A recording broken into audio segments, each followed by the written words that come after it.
blew out the mic. First thing. Oh, Jack, I'm glad we had good timing. I feel like early Sunday sushi. What are you making for your drink? Now we gotta wait. Hello, everybody out there. ... We're back. And it's just us. Brandon might join us later if he gets internet working, but he just moved, and so his internet is having some issues.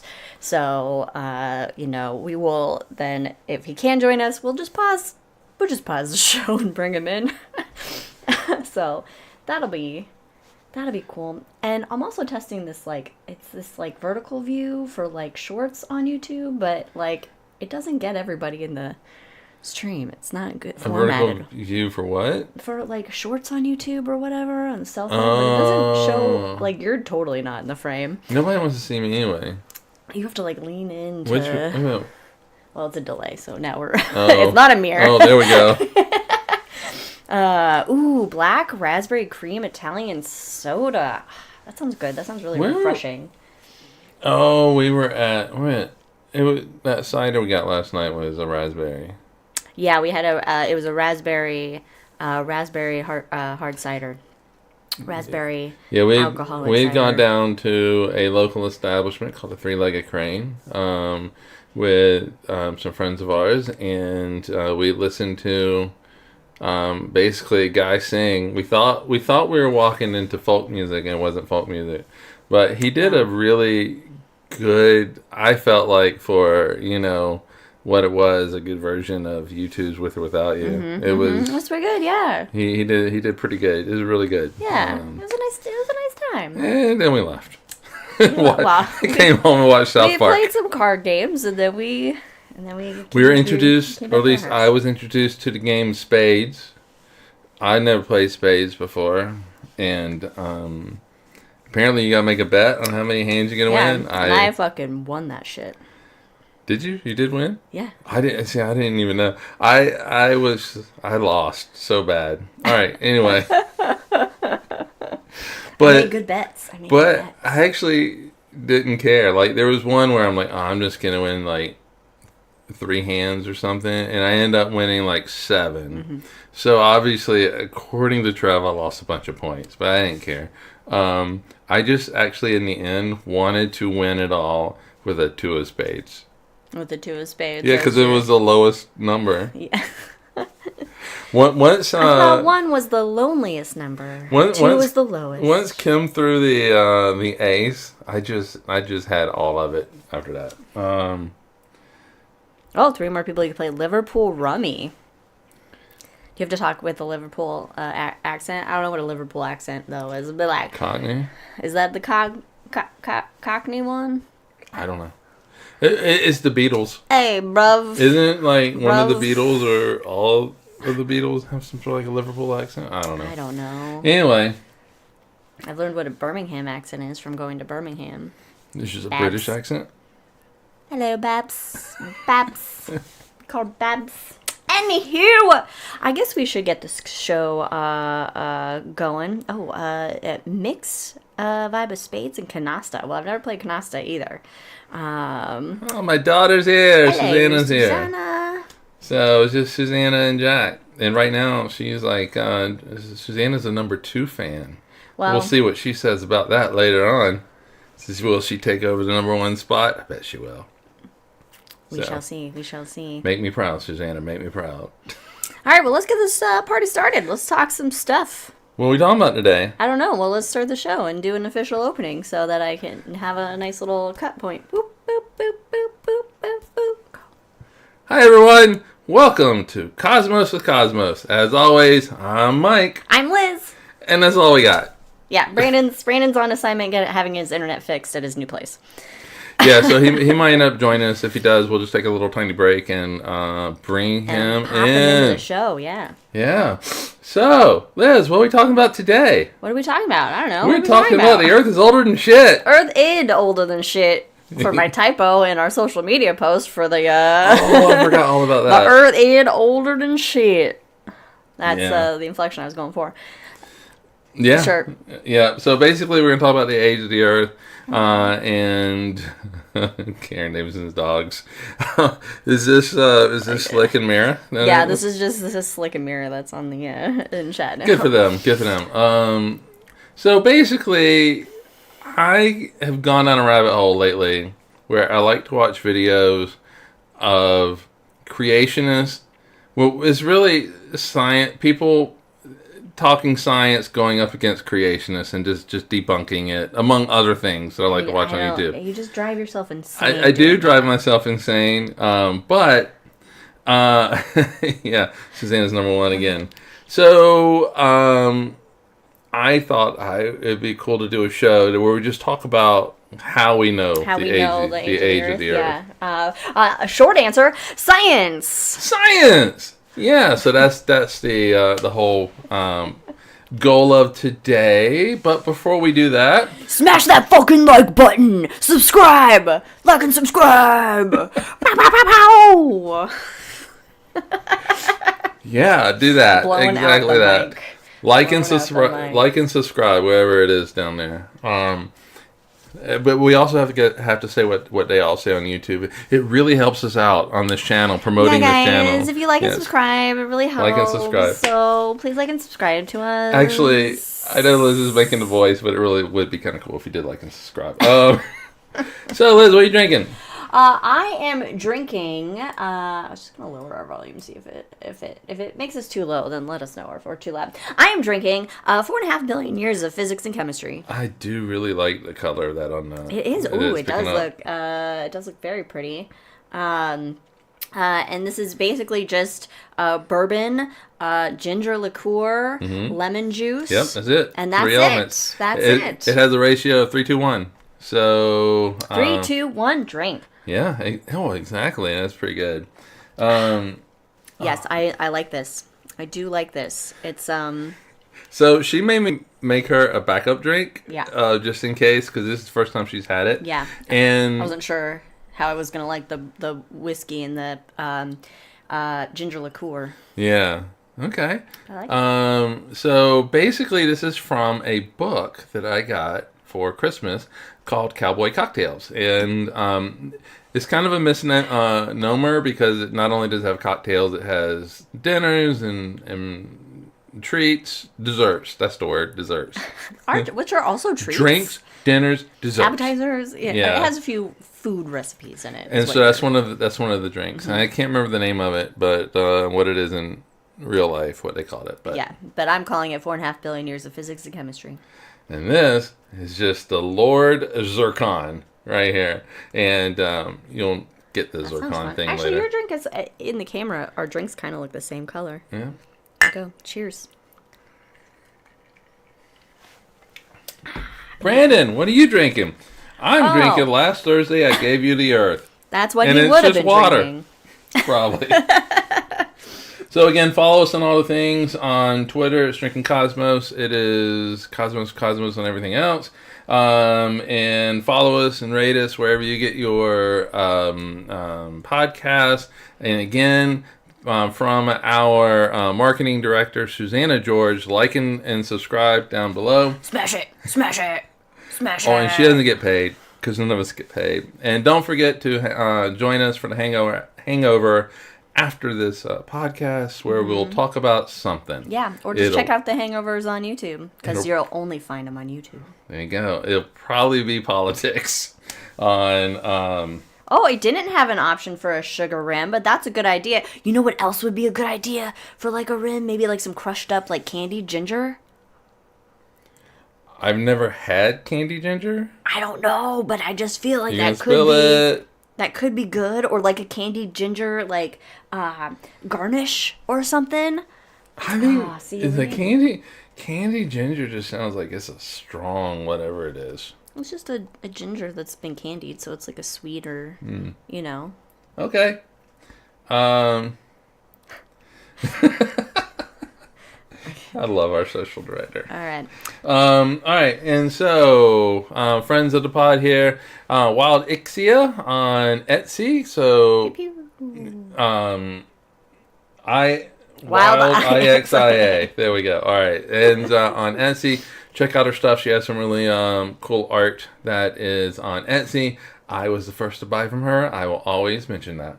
Also, Mr. Ron Proctor Show. So, good friend of ours. MrProctorShow.com. Mr. Proctor Show. Mr. Proctor Show. Mr. Ron Proctor Show. Hello, Ron this Proctor is Mr. Show. Ron Proctor Show. So, it is Ron Proctor, the Mr. Proctor Show. So, he has great, comments on society and Blender tutorials. Look, if you like chickens and you like 3D modeling, check it out. Yeah, pretty and much. space, if you like space as well. And if you're in the Council Bluffs area, which is in the southwestern corner of Iowa, near Nebraska, check out Rolling Bluffs Planetarium, Jack's Place, and you can find out more about what they have going on at rollingbluffsplanetarium.com. Yay! Yay! And if you like short form media content, then every other Wednesday, check out The Shot with Cosmos and Cosmos. Liz is so hard trying to move me along. Just a on shot this. of astronomy down the gullet. We have a few rules. If there's a Star Wars reference or a Lord of the Rings you gotta I have only had one sip. Get it together. If there is a Star Wars reference or Lord of the Rings reference, take a drink, and all that. Also, if Liz has to tell me to cool down, take a drink. You might get a little hot talking Special about rule. creationists and shit. Special rule, but I'm trying to avoid that with this. All right, let's jump into it. Liz, how old is Earth? 4.5 billion years old. Yes, 4.5. Or is it 6,000 years old? There's debate, but not really. There's no debate. There's no debate. So let's just nip that right now. There is no debate. Science has given us the answer. It's 4.54 I mean, if you want to believe it's 6,000 years old, then it's fine. You can do that, but that doesn't mean that you're correct. There's more people with money than that. There's more people. Is it 4? Is that what you're talking about? All right. I think she's talking about the 4, maybe. I don't know. Anyway, so let's do a quick history. Oh, okay. Yeah. Quick history. Like some history. This is quick history of early Earth. Is Brandon Rose? No. Oh, okay.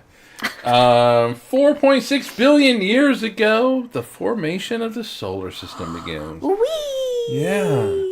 A swirling cloud of gas collapsed down and formed the sun, and then it also formed a myriad of planets around it, planets and comets and asteroids. There were more than, for Susanna, 9 planets at the time, more than 8. How could we possibly know this?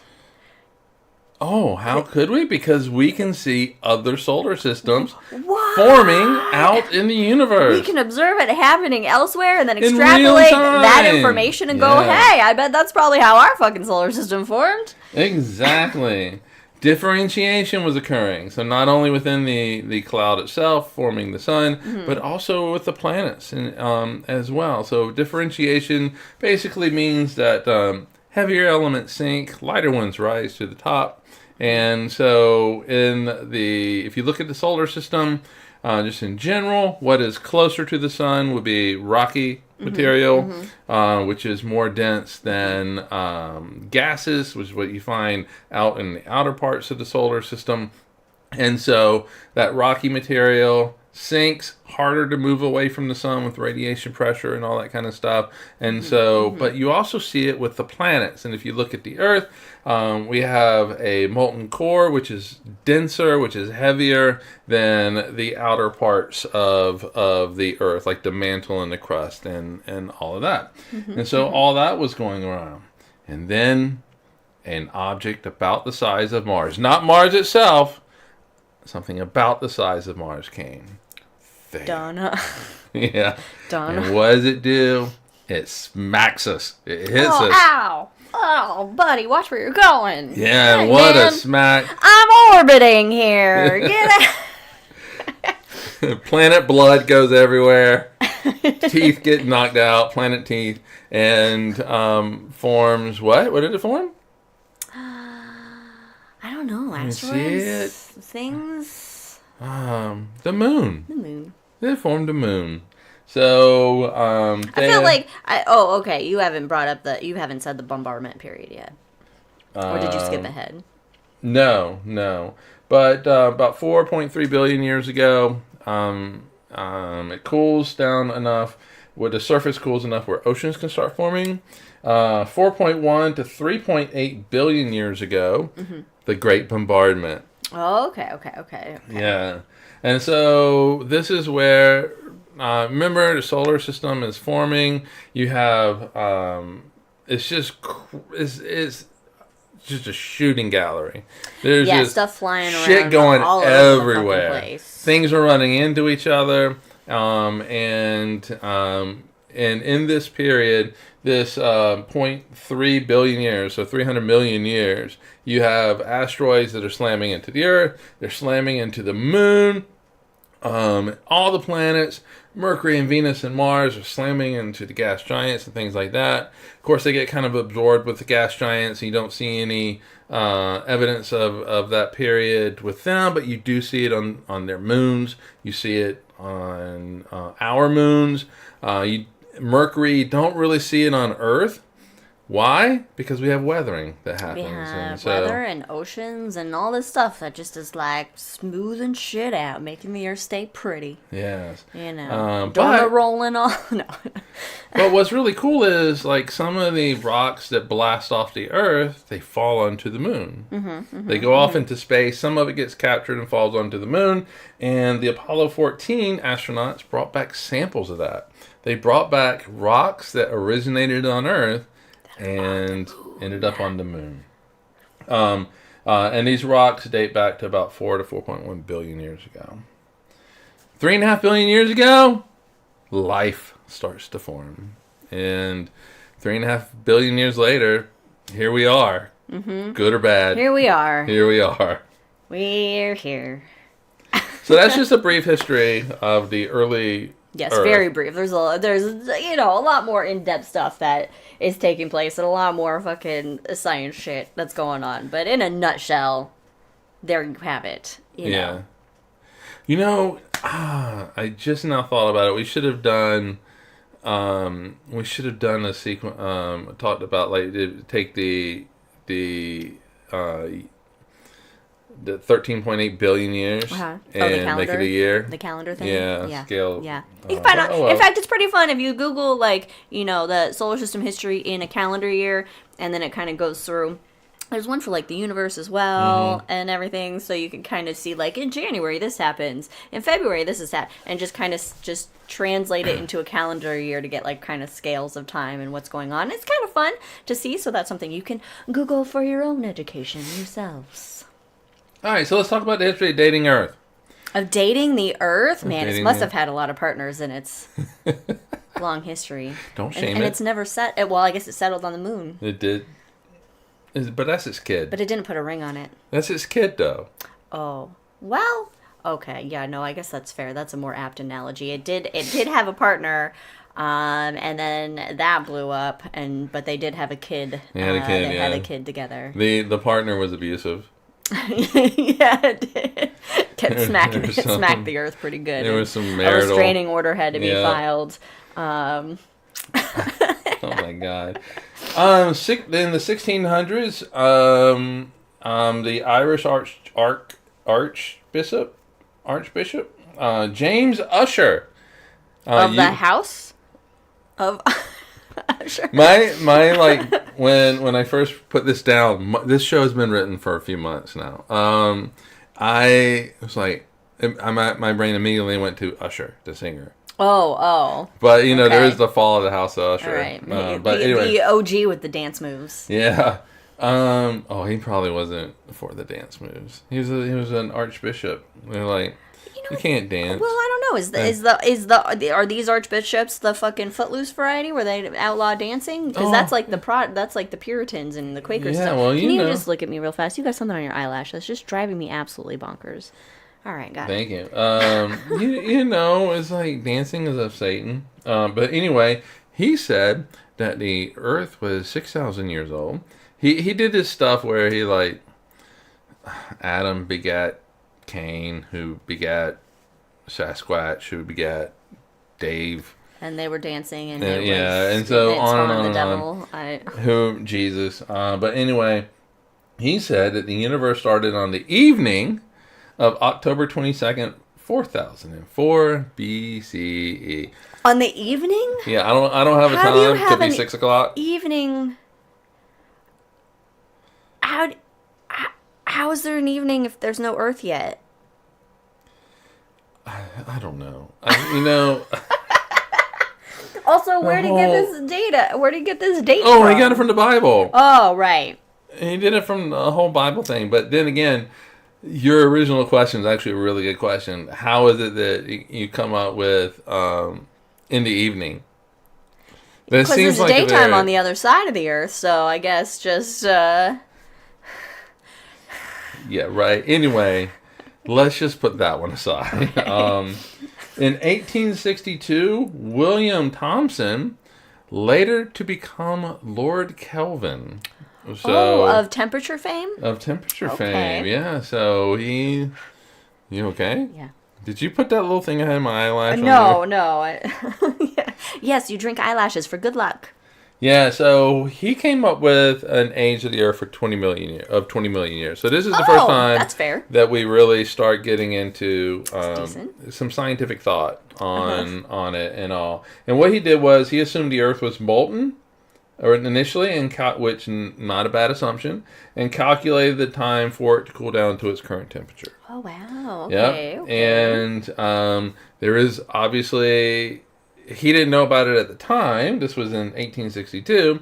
But, fast forward to today, we realize that there is, That's our questions too, Mom. we realize that there is another component he didn't factor in, which is radioactivity. So, Do they, at this time, do they know that the Earth still has a molten core and shit? They don't know plate tectonics yet and stuff. I think that comes later. Yeah. All right. So the Earth isn't even done cooling.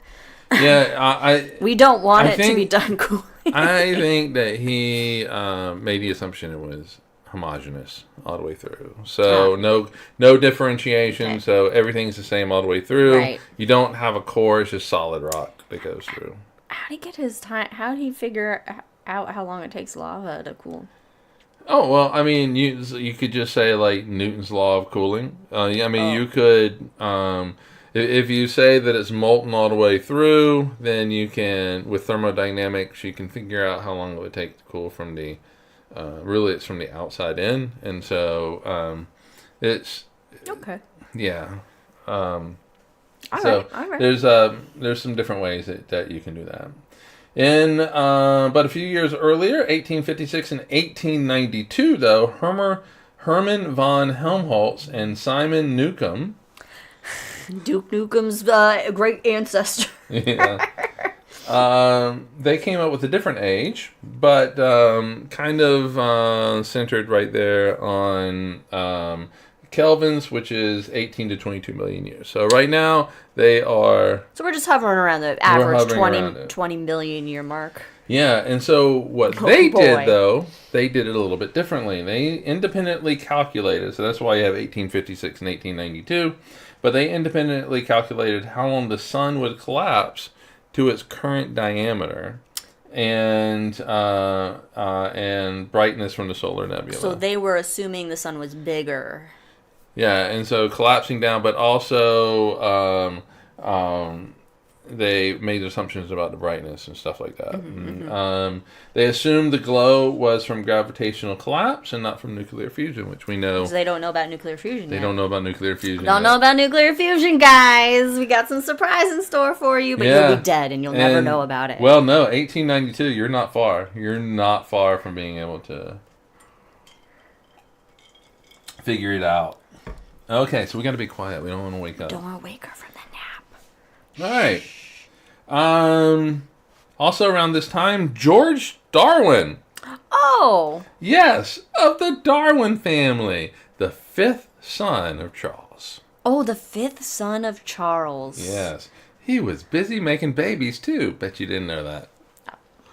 Yep. I mean, there's not a lot of contraception during this time, so I figure that everybody's kind of making babies. They also don't live long, most of them still, so, it's kind of, you gotta work towards the odds, the ones that'll live, I guess. But the fifth son, so he's really got nothing else to do. He's got not in nothing line. else. He's not in line for taking over. And he's kind of making a name for himself. Yeah. So what does he do? He calculates the age of the Earth, and he comes up with 56 million years. We're getting warmer, folks. Yeah, but we're still a long way off. We're still a long way off. All right, and what he did was he looked at the Earth and Moon, and he assumed that the Moon broke off from the Earth. Not bad. And then he calculated how long it would take for the Earth to slow due to tidal friction to its current 24-hour period. Okay. So I'm not really sure what assumptions he started with. A lot of assumptions are happening, and we all know what happens with assumptions, but a lot of assumptions. Make an ass out of you and me. I guess you got to have some assumptions about things. In 1895, we get much warmer. John Perry says the Earth is about 2 to 3 billion years old. Wow, where'd John come from with this? Out of left field with the billion years. Yeah, so convection, basically. So what he did was he took Thomson, Lord Kelvin, and remember Lord Kelvin assumed that the Earth was homogeneous all the way through? Yeah. He was like, no, Earth's interior is more fluid. And not too far off, right? And I mean, hey, that, stuff that comes out of volcanoes got to come from somewhere, and it's clearly... Wait, who's John Perry, though? Do you have any information? Can you give a little bit of a... don't have any more who's it, the fifth son of the Perrys? I don't. Okay, no.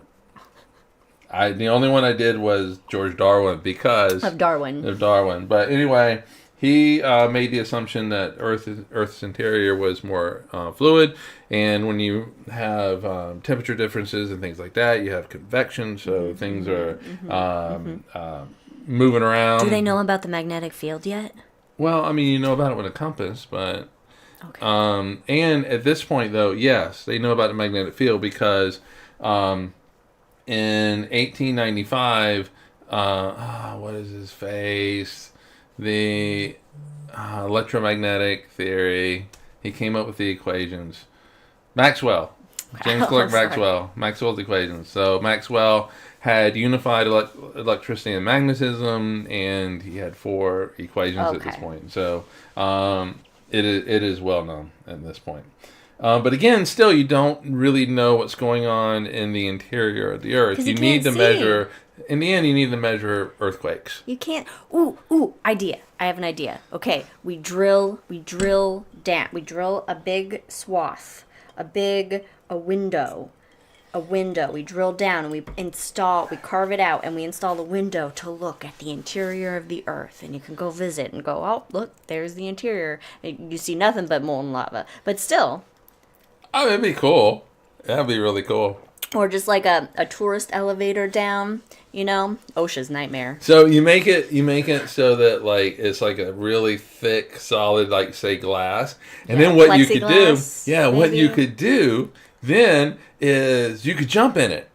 And you go down, you speed up, and you're going really friggin' fast at the center of the Earth, and you just keep going, and then you slow down, and then you come out on the opposite side, and it's like somebody catches you and you're there. Oh, God. See, I was just thinking maybe like the longest bungee jump, like a Guinness World Record of bungee jump. That would be, yeah. I mean, you could do that. The journey to the center of the Earth bungee. Oh, but you know what? You know what you do, though, is instead of somebody, let's say we drill a hole, where did you figured this out, where we would come out? It's like in the Indian Ocean somewhere. So if you go from the antipole or antipode, antipole. So if you go from Oak Ridge to the center of the Earth, you come out basically somewhere near Africa. Yeah, it was kind of in the ocean, I think. Yeah, it's in the middle of the ocean. So you jump in the hole, shoo, and you fly down. And instead of having somebody grab you or you grab a pole, you go right back down, and you basically can do this. You can't come out though because gravity's attached to the center, so you would. That's why I say somebody has to grab you. Yeah, to pull you back. Yeah, to pull you back out. Yeah. So I mean, that would be fun. I'd do it because I know I'm not gonna hit the ground. Because there is none. All right. He was largely ignored, by the way. John Perry was largely Because ignored. they were like, That's 3 billion years old. Whatever. that's a ridiculous length of time. 1899 and 1900, John Joly, 80 to 100 million years old. He made the calculation based on the amount of salt in the oceans, which, interestingly enough, is what Christians like to do. Young Earth Christians. What does salt have to do with anything? All right, so when rivers flow into the ocean, they carry like salts with them, sediment and shit, and salts, and so they're out in the ocean. Water evaporates to form clouds and storms, things like that. The water evaporates, but it leaves the salt. Oh, okay. And the so salt's too heavy. Over time, according to this, and according to young Earth Christians, Creationists. What? Creationists. Yeah. Yes. Young Earth creationists. They say that over time, the salt content of the ocean just increases, and it does. With this. And so you can, if you know how much salt goes into the ocean every year, you can then extrapolate backwards and say this is how old the Earth is, and they use it to say the Earth's about 6,000 years old, blah, blah, blah, blah. But the problem is that you're not including salt going out of the system. And so... Yeah, this isn't like a closed system. It's not a closed system. So, yes, rivers bring salt in, but then you have other, like, geological processes that are going on. You have salt that interacts and becomes rock. You have... What about animals and shit that are... Yeah, and you have that, and you have subduction, where you have ocean plates going beneath. They just like to be salty. Yeah. And so it takes that salt with it, so it doesn't really, But anyway, all of these low numbers, troubling to geologists and biologists. For troubling to them? It's just troubling They're to just them. troubling to like, we don't like these low numbers. These low numbers are too low. I mean, yeah, exactly. This is not... I mean, the thing is like, if you're this figuring all this out, so far these numbers are being calculated by physicists generally, and so right. Yeah, and so for biologists though, Chuck has just come up with his evolutionary theory. Yeah. He's like, this shit takes a long fucking time. Yeah, exactly. It takes a long time. So far, guys, we're taking longer than the time the Earth's been around, so we got to do we got to figure this shit out. Yeah, so the evolutionary processes should take a lot longer. And for geologists, they're like, making these rocks has got to take longer than what they're saying. So it's a little bit, it is a little troubling to some people. Just a side note, I just want to just a random side note unrelated to really anything at all, but what has popped in my mind, and I feel like I need to say it at this moment. But geology seems one of like the most boring sciences. However, because it's just looking at rocks, right?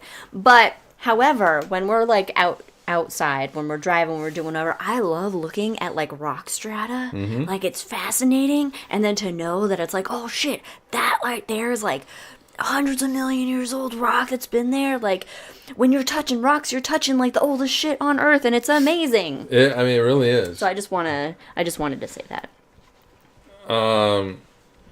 I'm just saying, it seems like the boring, Susanna got mad in chat, for those of you, because you can't see the chat. She yelled. I'm not bashing geologists, because I think it's a great science. I'm just saying, out of like some, comparatively, it seems like it would be boring, but I love looking at rocks and rock strata. Rocks are some of the coolest shit. Susanna apparently is the biggest fan of rock. I don't know what goes into actual geology, though, so I can't actually say it's boring science. It just seems on the surface level, because it's just looking at rocks. Yeah, and you watch a video of geologists, they're quite excited about it. Yeah, they're very excited looking at rocks. Yeah, but, there is, like, it is crazy, though. It's like, you look at layers of rock, and this is going to be a 4-hour podcast. Ooh, today, I have an so- idea for the hangover. We say what we think our favorite, like our most fun science is. Fun field of science. Oh, okay. Remember that for us, chat. Remember that for us. All right. Oh, you have a rock collection? Okay, sorry. No, we'll talk about it later. But like you look at these layers of rocks, and you can see like the fossilized remains of some animals, like in layer, and then they are no longer in layers above it, or you'll see like a fossil of, I don't know, a saber-toothed tiger, we'll say. You have that. And then at some point, there's just a layer of rock where you do not see them anymore. Yeah, just like you don't find human fossils with dinosaur fossils. Exactly. Take that, fucking Ken Ham. So, and Kent Hovind and all you young Earth creationists out there, evolution is a thing, not creationism. And so there's so much science that backs up evolutionary processes in the old age of the Earth. But yeah, I mean, it's crazy that like you're looking at rocks, you're looking at geology, and then there's this whole other biology component with it. And it's just it is fascinating, and how everything kind of works together, from physics, and it's just all this amazing system. It's amazing. Doesn't mean that there is some sort of designer that is behind it. It's honestly not a great designer, though, if you think about it. But we'll talk about that later. I mean, we are pretty squishy. Balls We're are very squishy. Number 1 point: balls on the outside. What are we doing? Seems like a fatal flaw. Fatal flaw in design. Well, just saying, on one species at least, one gender. It's not so much one biological fatal gender. as it is painful. I design. feel like it could be fatal, maybe at some point. But you wish then it was again, fatal. you don't have childbirth, and I don't know what that feels like. But I'm assuming it's greater than kicking balls. So yeah, but you feel like you wish you were dead. I would think that anybody getting kicked, no matter what gender you are down there, would be painful. Anyway. Yeah. Is it not painful for you? I mean, I'm sure, but it's not the same. Well, anyway. Don't go kicking people in the groin. Anyway. Unless they're ice. And then kick the fucking shit out of them. Yeah. But also, if they are bothering you, and you feel like you are in danger, kick them and then kick them again. Oh, here's what you do, ladies. Here's what you do. I have no experience in this, but it's a dream of mine one day to try this. It's you do a kick in the balls, and then while they're going, grab their head to the knee. There you go. Yep. I saw this out. video on a YouTube channel, and this guy was bothering these ladies in a car, and they just pepper sprayed them. Yeah. They rolled it down and pepper sprayed them. And so let's make 2026 the year of pepper spraying toxic men. Oh, I like it. Let's just do it. I like this. And just pepper spray the fuck out of them. Pepper spray the fuck out of everybody. Yeah. Give them a little pepper spray, dash a little salt, cook them up on the fire. Let's go. All right, moving on. Age of the Earth. Focus. I'm telling you, this is going to be a 4-hour pot. The hot now. shirt's coming Getting off. warm. I was cold. I had a blanket. I had this on. Now I'm getting warm. All right. 1903. They will not send you to jail. Anyway, 1903. Radioactive decay had recently been discovered. And George Darwin and John Joly pointed out that the heat that would have continually that heat would have continually replenished the heat of the Earth. So you can't say the cooling of the Earth is a accurate way to measure the age of the Earth anymore. Exactly. So Lord Kelvin was incorrect. Get fucked, Kelvin. 1907, Bertrand Boltwood. Bertrand Boltwood. I mean, Bertrand is such Okay, early 1900s name. Boltwood sounds like a good, like, Western name, but then you throw in Bertrand, and it's like, oh, no. Yeah, and then he has to be a bad guy because he's got to be a bad guy because people are giving him a hard time by his name. So now he's got to shoot people with his Boltwood action gun. I was gonna make a joke about him getting some wood. Jeez. Or his action rifle. I mean, we saw Brokeback Mountain, so they're gay cowboys. Anyway, 100% gay cowboys, all of them.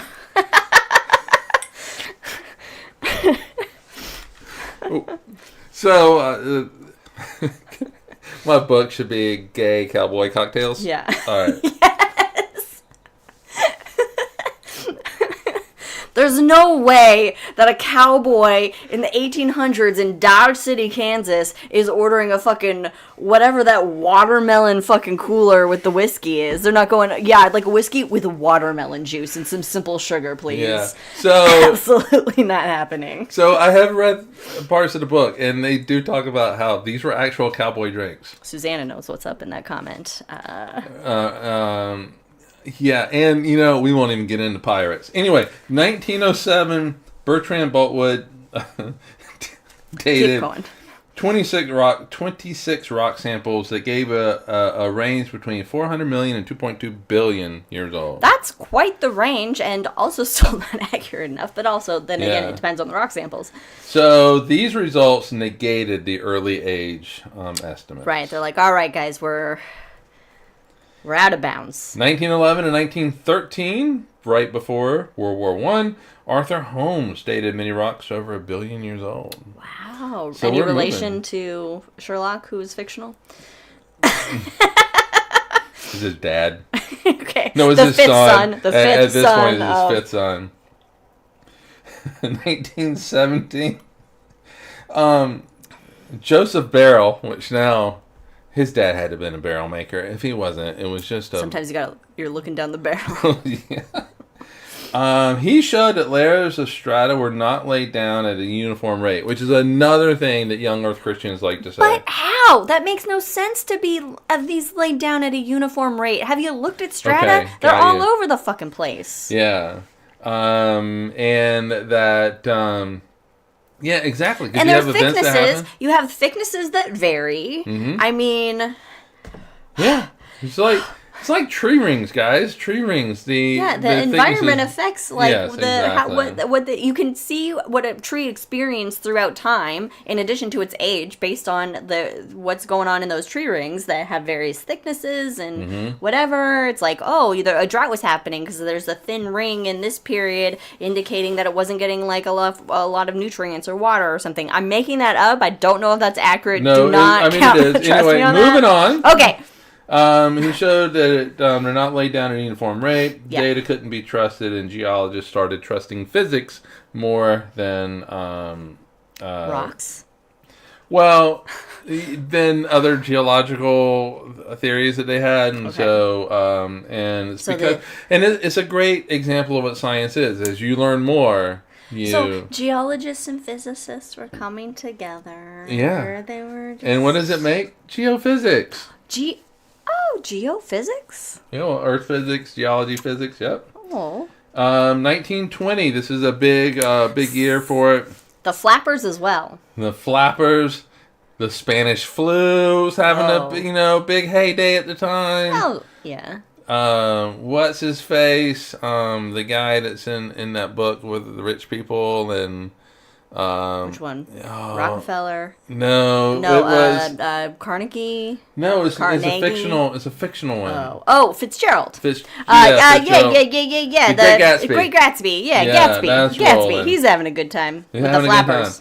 A good time. Shit's about ready to go south 10 years later, but whatever. Anyway, 1920, the British Association of the Advancement of Science said that the Earth was a few billion years old, and radiometric dating was credible science. So this is the first time where you're having the this is accurate. Yeah, this radioactive dating stuff, which is, I mean, sometimes I guess dating can be radioactive. Yeah.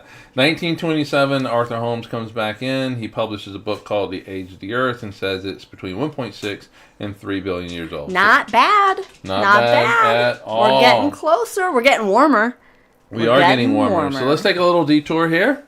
Oh, okay. Are we going off the beaten path? Or? No, we're going to talk about radioactive dating. I love radioactive dating because I think it's really cool. I think it's toxic.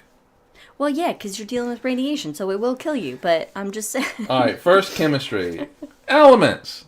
We have all seen the periodic hydrogen table. and helium, lithium. Lithium is 3. Google the element song by something science. Whatever. They do a great elemental song, which is fun. Mm-hmm. Also check out a little band called Nirvana and their Lithium song. That's about lithium pills, but it's fine. Oh, I know. I know. You know. Anyway, elements. They're defined. Sometimes they're your friends. Elements are defined by the number of protons that something has. Right. So. Sure. Yeah. So, like hydrogen has 1 proton. Mm-hmm. Helium has 2 protons. Lithium has 3 protons. And then we become metals. Where do we start becoming metals? Anything after helium. Oh, anything after helium is a metal. I don't know. From an astronomy point of view. When we get into physics and like protons and electrons, it's so abstract for me because I can't. It just is like, all right, I accept it because I can't. So it's all about the protons. Yeah. For the element, it's all about the protons. They're proton. Yes. They're made up of 3 quarks. 2 ups and a down, and so. How many Ferengis? What? How many Ferengis? How many Ferengis? Yeah, how many Ferengis got to run Quark's bar? Oh. It's like what? All right. Anyway, if you change the number of protons, you change the element. Right. So, carbon has 12. Is it nitrogen that's 13? So anyway, it's I think like carbon 12. So carbon has, I don't know, I'm gonna say 12 protons. Protons are like the fingerprint for the element. Well, yeah, Can I just? Is that a? No. It's more of the electron because you're talking about light at this point with fingerprints and stuff. Well, I'm just saying because if there's 1 proton, it has to be hydrogen. Yeah, it can't be anything else. Right, so if there's 1 proton, that's its fingerprint. Yes, that's its defining trait. So that's what I'm saying. It's like you can't have helium with 2 protons. You're going, what the fuck? No, what are you doing? Yes, now, to make it more confusing. All right. You have what's called isotopes. Sure. And so you might have 12 protons. Mm-hmm. And typically, you would have 12 neutrons that go with that. Yeah, that is called carbon 12. But, or maybe it's like, I don't know. Anyway, somebody tell me how many friggin' protons carbon has. But we're going to pretend, but look it up. But maybe you have 13 neutrons, and that's called but 12 protons, and that's called carbon 13. That carbon's getting a little excited. It's getting a little excited. And since it still has 12 protons, it is still a carbon atom. Yeah. But it's a little extra. It has an extra neutron, so we call that an isotope.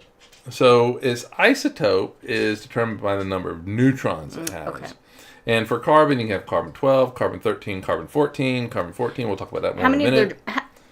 Dumb joking coming. How many of them are Jimmys? Jimmy Neutrons. Apologies. I apologize, but I don't apologize at the same time. I accept that. Thank you. I accept that. Jimmy Neutron. That's nice. Okay, so isotopes can decay. Mm-hmm. They can spit out neutrons and they can decay. Yeah. Or they can an isotope can receive a neutron. And this decay rate is a standard rate. Yes, for that isotope, yes. Mm-hmm. And what do we call that decay rate? Carbon dating. Half-life. Half-life, like the game, but not like the game, but half-life. Half-life is the amount of time it takes for a parent isotope to... get rid of its children? To decay to daughter isotopes. And so the parent isotope is the radioactive. The daughter isotope is the radiogen. The what? Radiogen. Radiogen. Radiogen. Radiogen. Yeah, radiogen. So in the previous example, carbon-14, my mom says like in meds. Yeah. So one particular thing like carbon-14 kicks out a neutron, and carbon-14 becomes nitrogen-14. So carbon-14 is the parent, and nitrogen-14 is the daughter. Wow. Oh, my mom says they have to calculate half-life with medication. Mm-hmm. Yeah. So basically for carbon-14, what happens is a neutron spontaneously becomes a proton. Now, other shit happens. You can't just have it become a proton. All right, Susanna. Daughters are the fucking best. It can't just become a proton. Other things have to happen, so it emits an electron and an antineutrino, because you have this you have this equation of pieces parts, and it has to equal. Both sides of the equation have to equal. It's just chemistry. So that's what happens. I got a C in chemistry, so... so that is carbon-14. Its half-life is 5,730 years. So that would be if you had 1 pound of carbon-14... now, we're science. If you have 1 kilogram of carbon-14, that's 2.2 pounds, by the way. You had 1 kilogram of carbon-14. In 5,730 years, you will find 1/2 kilogram of carbon-14 and 1/2 kilogram of nitrogen-14. Wow, okay. So, basically, by measuring, knowing the half-life, you know the decay rate of the element, and then you can age something based on the presence of of the elements that you're finding in whatever you're looking at. Yep, exactly. You're not really interested in initial weights of things. You're interested in ratios. Right. And so, like, if a rock has 15 times the amount of nitrogen-14 to carbon-14, that rock is 22,290 years old. Oh, wow. Yeah. And the ratio can be plugged in. I mean, you can't really... I feel like you can't have a more accurate way of dating something, because these neutrons and protons and whatever they are, they're by the book. They follow the specific rules. They don't deviate from... Yeah, I guess the only problem is carbon-14 has a short half-life. 5,000... What did I say? That is not long, considering the known age of the Earth to be 4.5 billion years old. Yeah, so how do you do it? Well, there are other isotopes. You mean there's other elements out there? There are. Like, for example, potassium-40, argon-40, or calcium-40 all have a half-life of 1.25 billion years. That's a long... That's a little bit longer. Quite lengthy. And that Man, those bananas stick around for a while. They do, don't they? If you want to go even further to, like, the age of the Earth, for example, uranium-238, I should have written down... PB206, I can't remember what PB is. But peanut butter. Yeah, peanut butter 206. They have a half-life of 4.5 billion years old. So now you can really use them. Rubidium 87, strontium. Rubidium is that named after Vera Rubin? Oh, it might be. Rubidium 87 and strontium 87 have a half-life of 48.8 billion years. So 48.8 billion years? That's longer than the universe. Yeah. Holy shit. And just so you know, there are over 40 different techniques that are used to test, recheck, double and triple check Right. a sample. Right. Because science is based on multiple experiments by different people, places, things, different nouns. PB is apparently lead. Thank you. Thank you. Eric. I like peanut butter, though. I like peanut butter as well. Can we change it? We'll start a petition. But then right? people will start eating PB. All we need to do. A lot of PB poisoning is going to be happening. We just need to say Trump. We just need to have Trump say it's just PB. tell Trump it's. And it's great peanut for butter. MAGA people to consume. Yeah, you get more MAGA the more you consume. Yes. Just don't worry about lead poisoning. Don't even. You get more white the more PB you consume.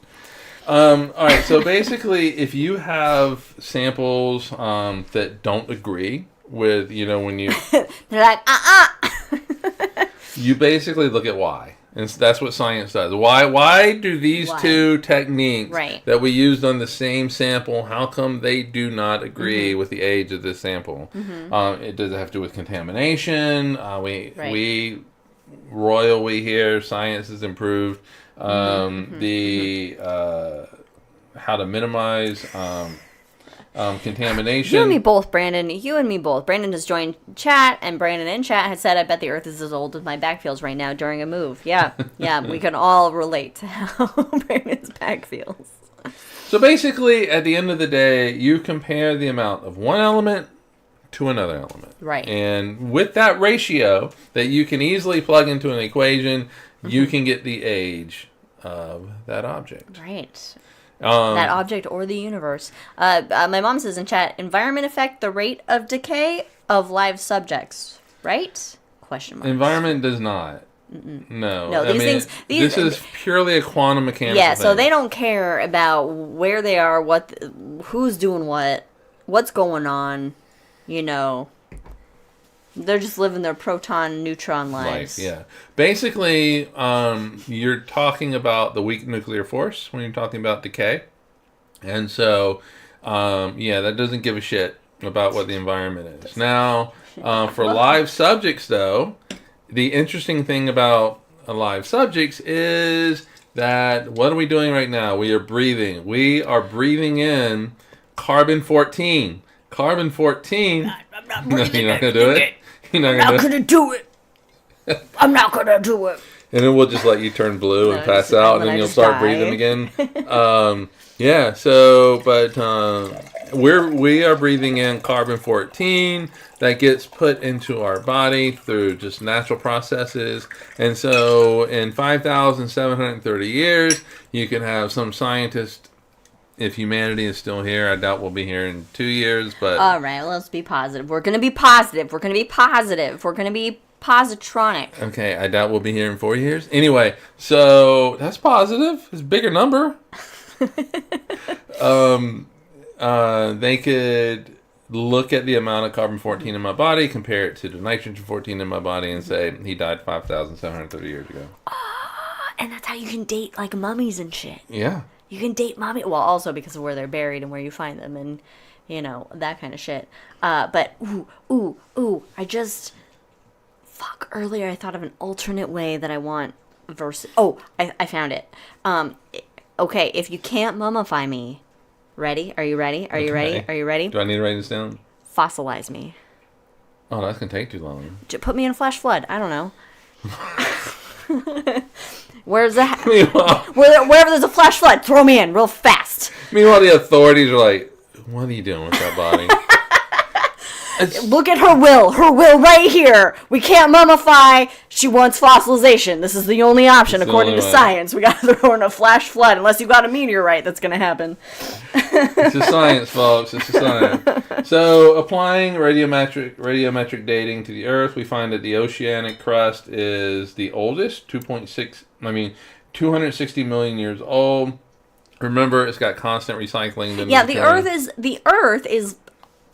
It's like it's a living planet in a sense of not a living consciousness type of a thing, but that there are lots of ongoing processes that are continually redesigning the look of the Earth, the structure of everything that's going on with the Earth, whereas, say, the Moon doesn't have anything going on with it. It's basically just dead rocks that are just held together by gravity. It's just it's still changing, but it's changing from external forces. It's not itself is not changing. Right. Whereas there's our internal processes on the Earth due to a molten core and all that bullshit that are causing, things to happen. But there's also the continental crust with the Earth. Bog burial. I want to be a bog woman. I mean, the easiest option is to throw me in the La Brea tar pits because that's closest, but a bog woman, or just take me up Mount Everest and I'll be like the Iceman version of whatever. I like a bog woman. I'm gonna be dead first, so anyway. I like a bog woman. It's like in the Lord of the Rings, and it's like when they go to that bog and all the dead bodies in it. What do they eat when they can't get Hobbit? Man flesh. That's 2 Lord of the Rings references right there with you adding a man flesh there.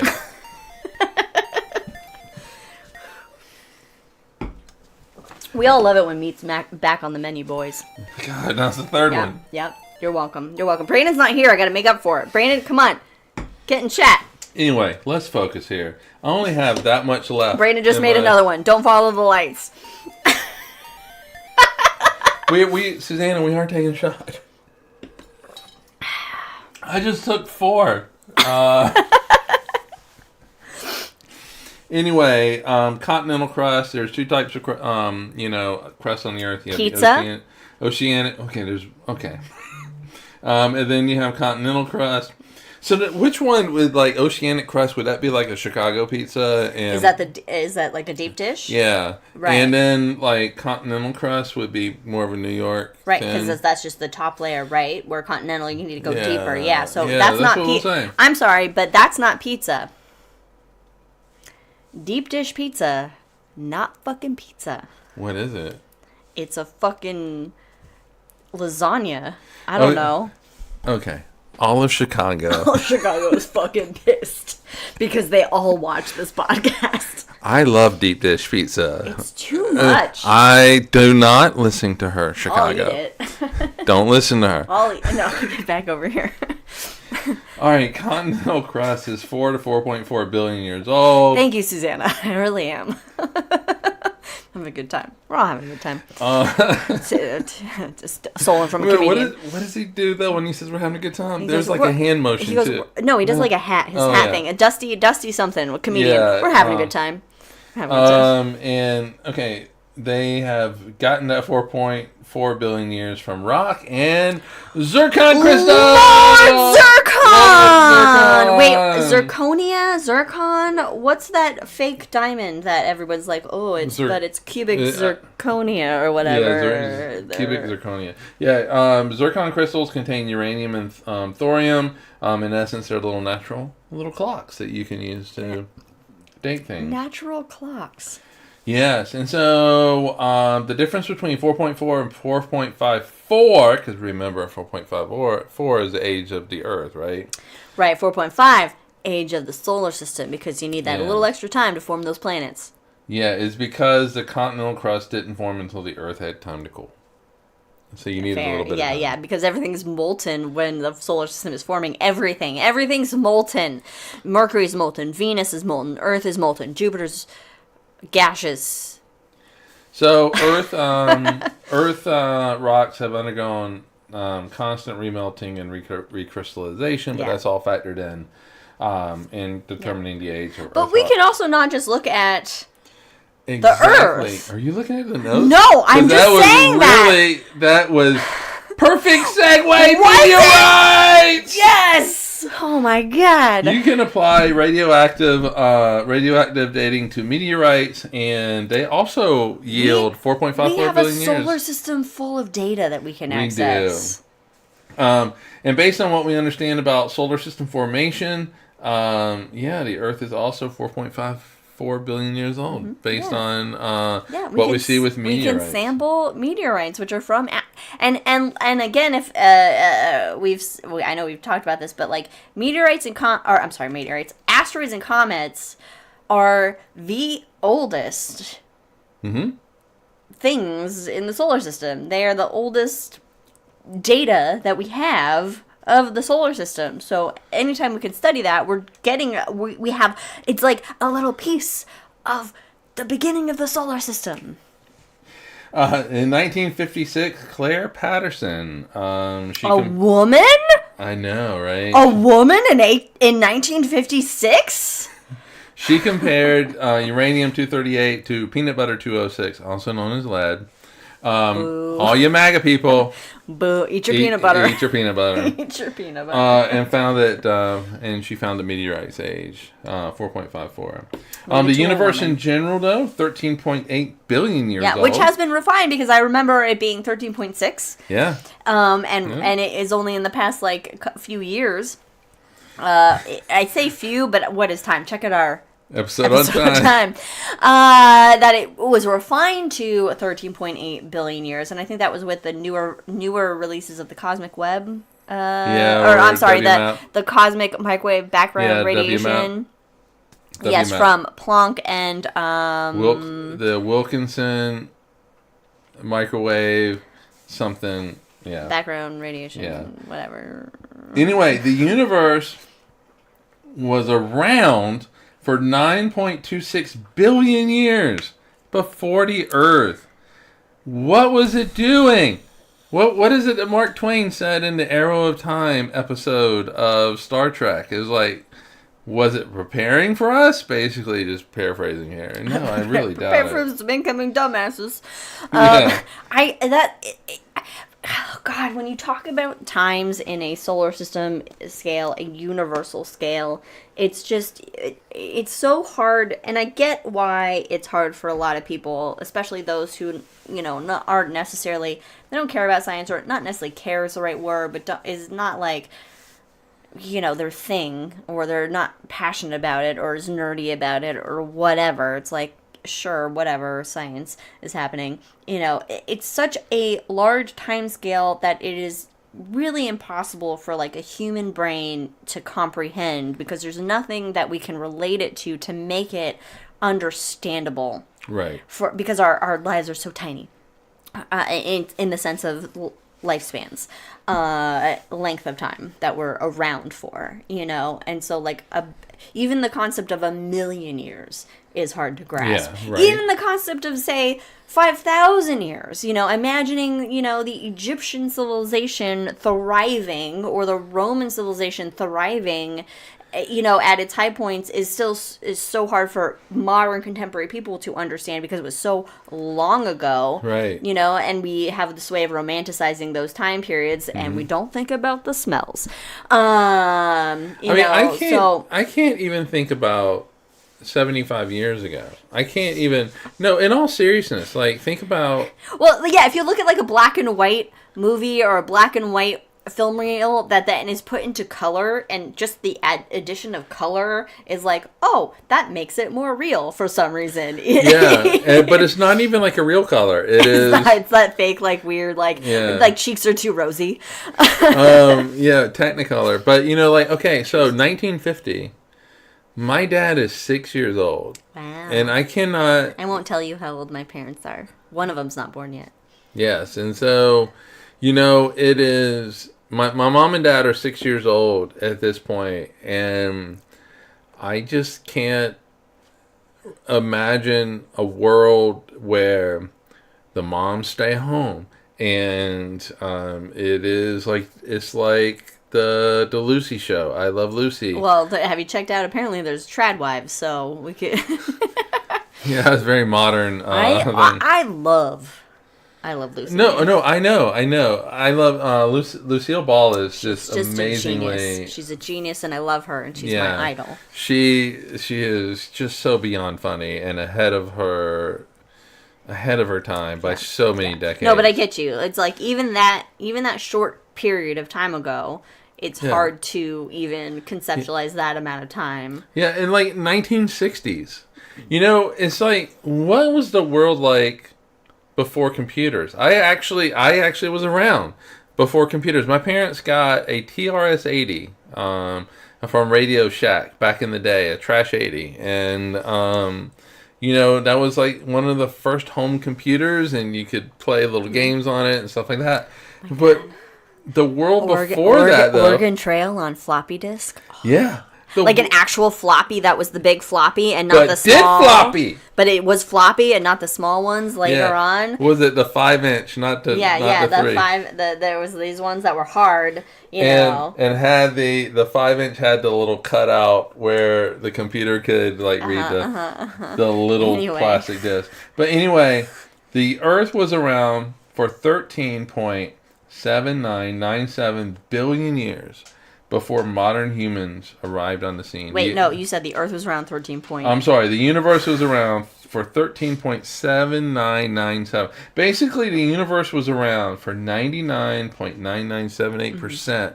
99.9978% of the universe's age was pre-human. No humans. It wishes it could go back to that time. Imagine, yeah. Well, most of the universe doesn't care about us because they don't know we exist because space is so big. But just think about that time, the scale of the universe, other stars and fucking planets that are out there, and then, you know, how other life could have possibly developed elsewhere in the universe in this length of time. I know, right? Google Drake equation. Exactly. Anyway. Also, UFOs are not coming to visit us because they got better shit to fucking do. We're nothing. Maybe we'll talk about that in Hangover. What is the thing that we got to talk about in Hangover? Oh, our favorite, the science we find the most fun or exciting to actually do. I mean, we all know mine.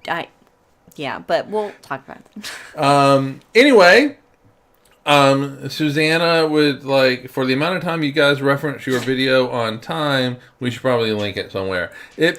It's on our YouTube. It's on YouTube. I don't remember what it's called. I don't have the energy to link it every time. Just fucking find it. If you're that interested, you'll find it. I like it, our social director. I like your idea. Let's have a meeting about it next week before I go out of town. Also, let's just wrap this up. Okay, wait, hold on. I'm sorry.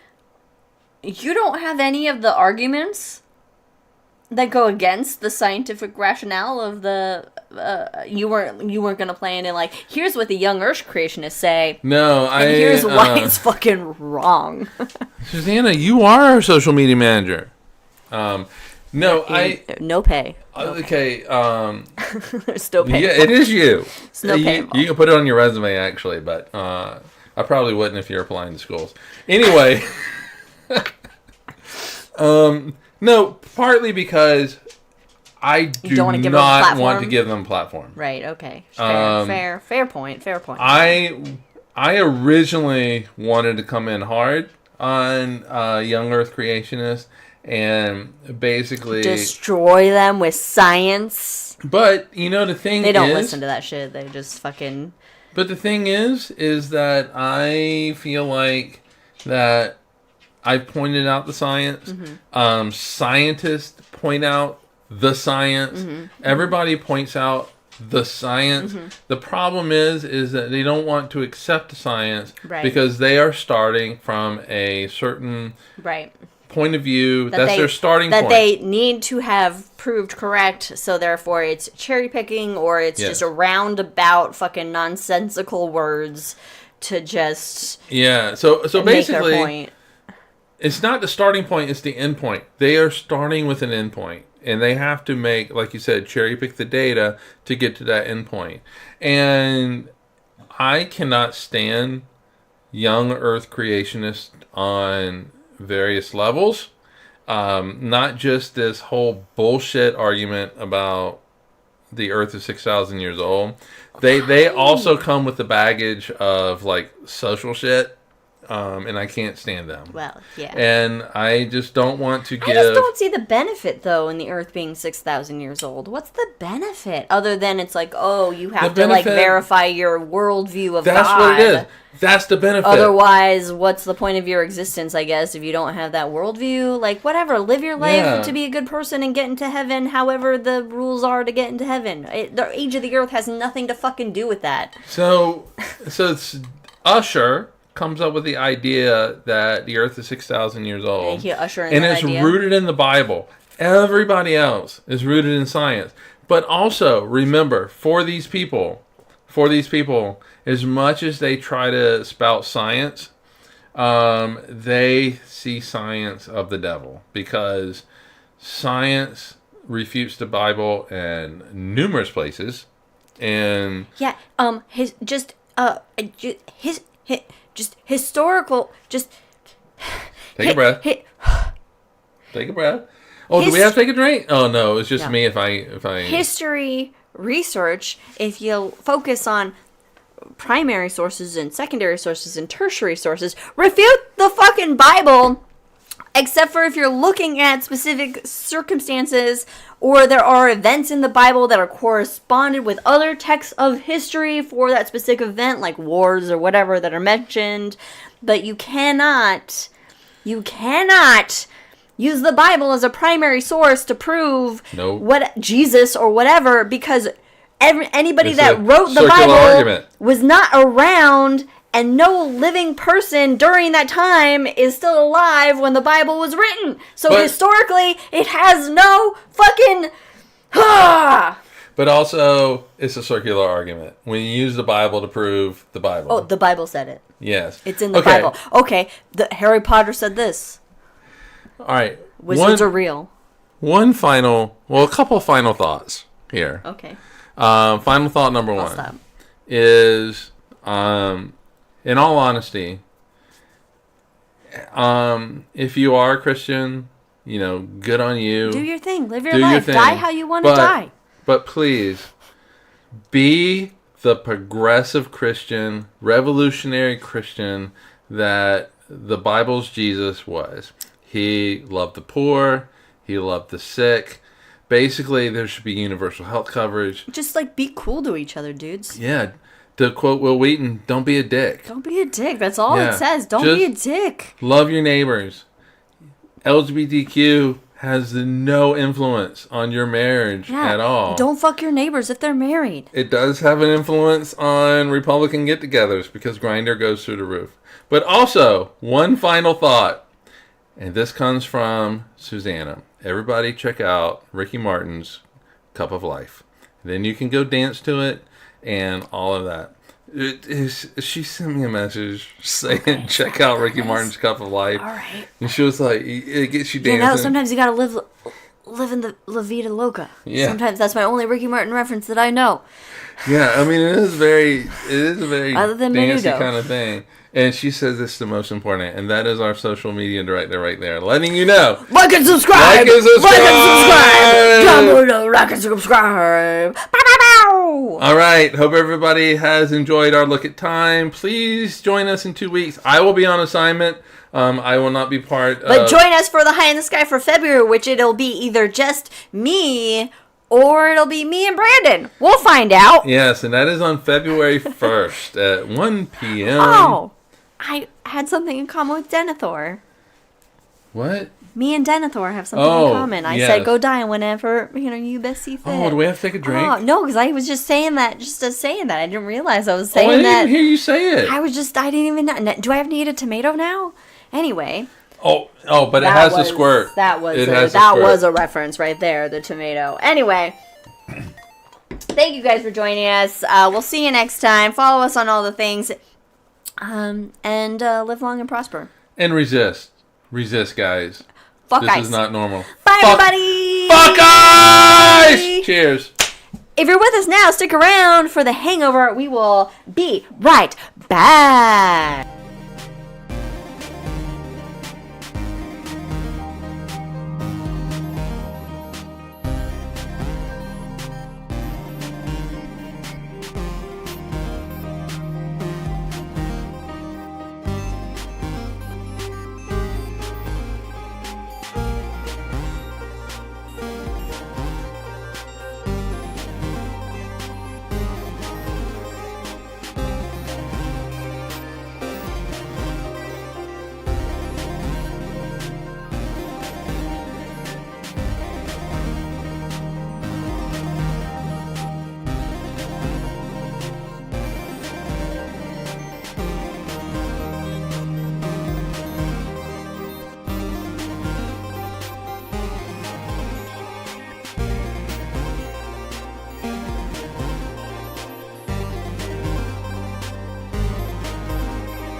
Hello. Welcome back to The Hangover with We're Cosmos. back. With Cosmos. We following did it. the main show. We took a break. Age of the Earth. We took a break. We had a potty break. We had a Pets got treats. petting break. Well, 2 dogs got treats.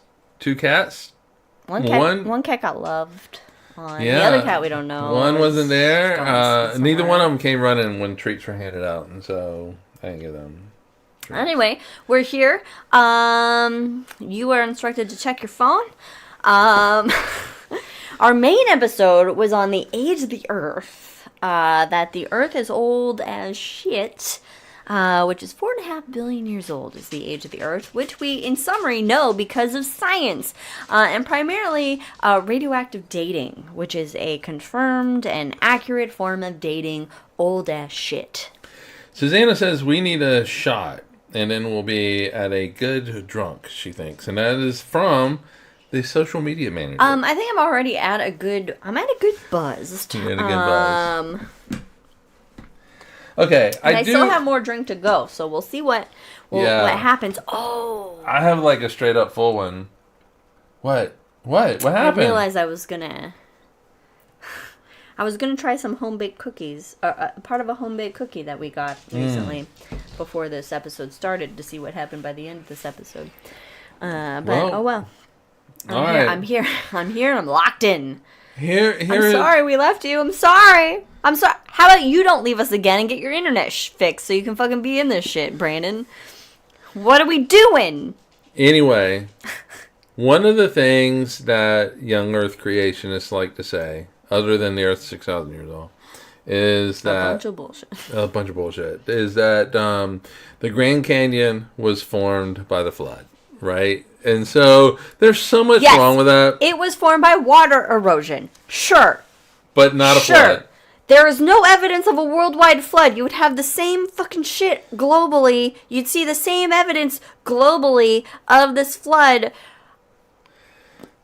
Anyway, there's a lot of mixing and stuff that happens with sediment, and so you would get a lot of like fossils that are just jumbled and mixed, and you would expect to see fossils not where they should be. Exactly. And you don't fucking see You that. would expect to see humans and dogs and dinosaurs, and cats with dinosaurs, and you don't find humans with dinosaurs everywhere. There's not been a single human fossil found with a dinosaur fossil. You'd think you'd find some human fossils in the tummy of the dinosaur fossils. Yes, At some exactly. fucking point, there should be a human fossil inside of tummy of a dinosaur fossil.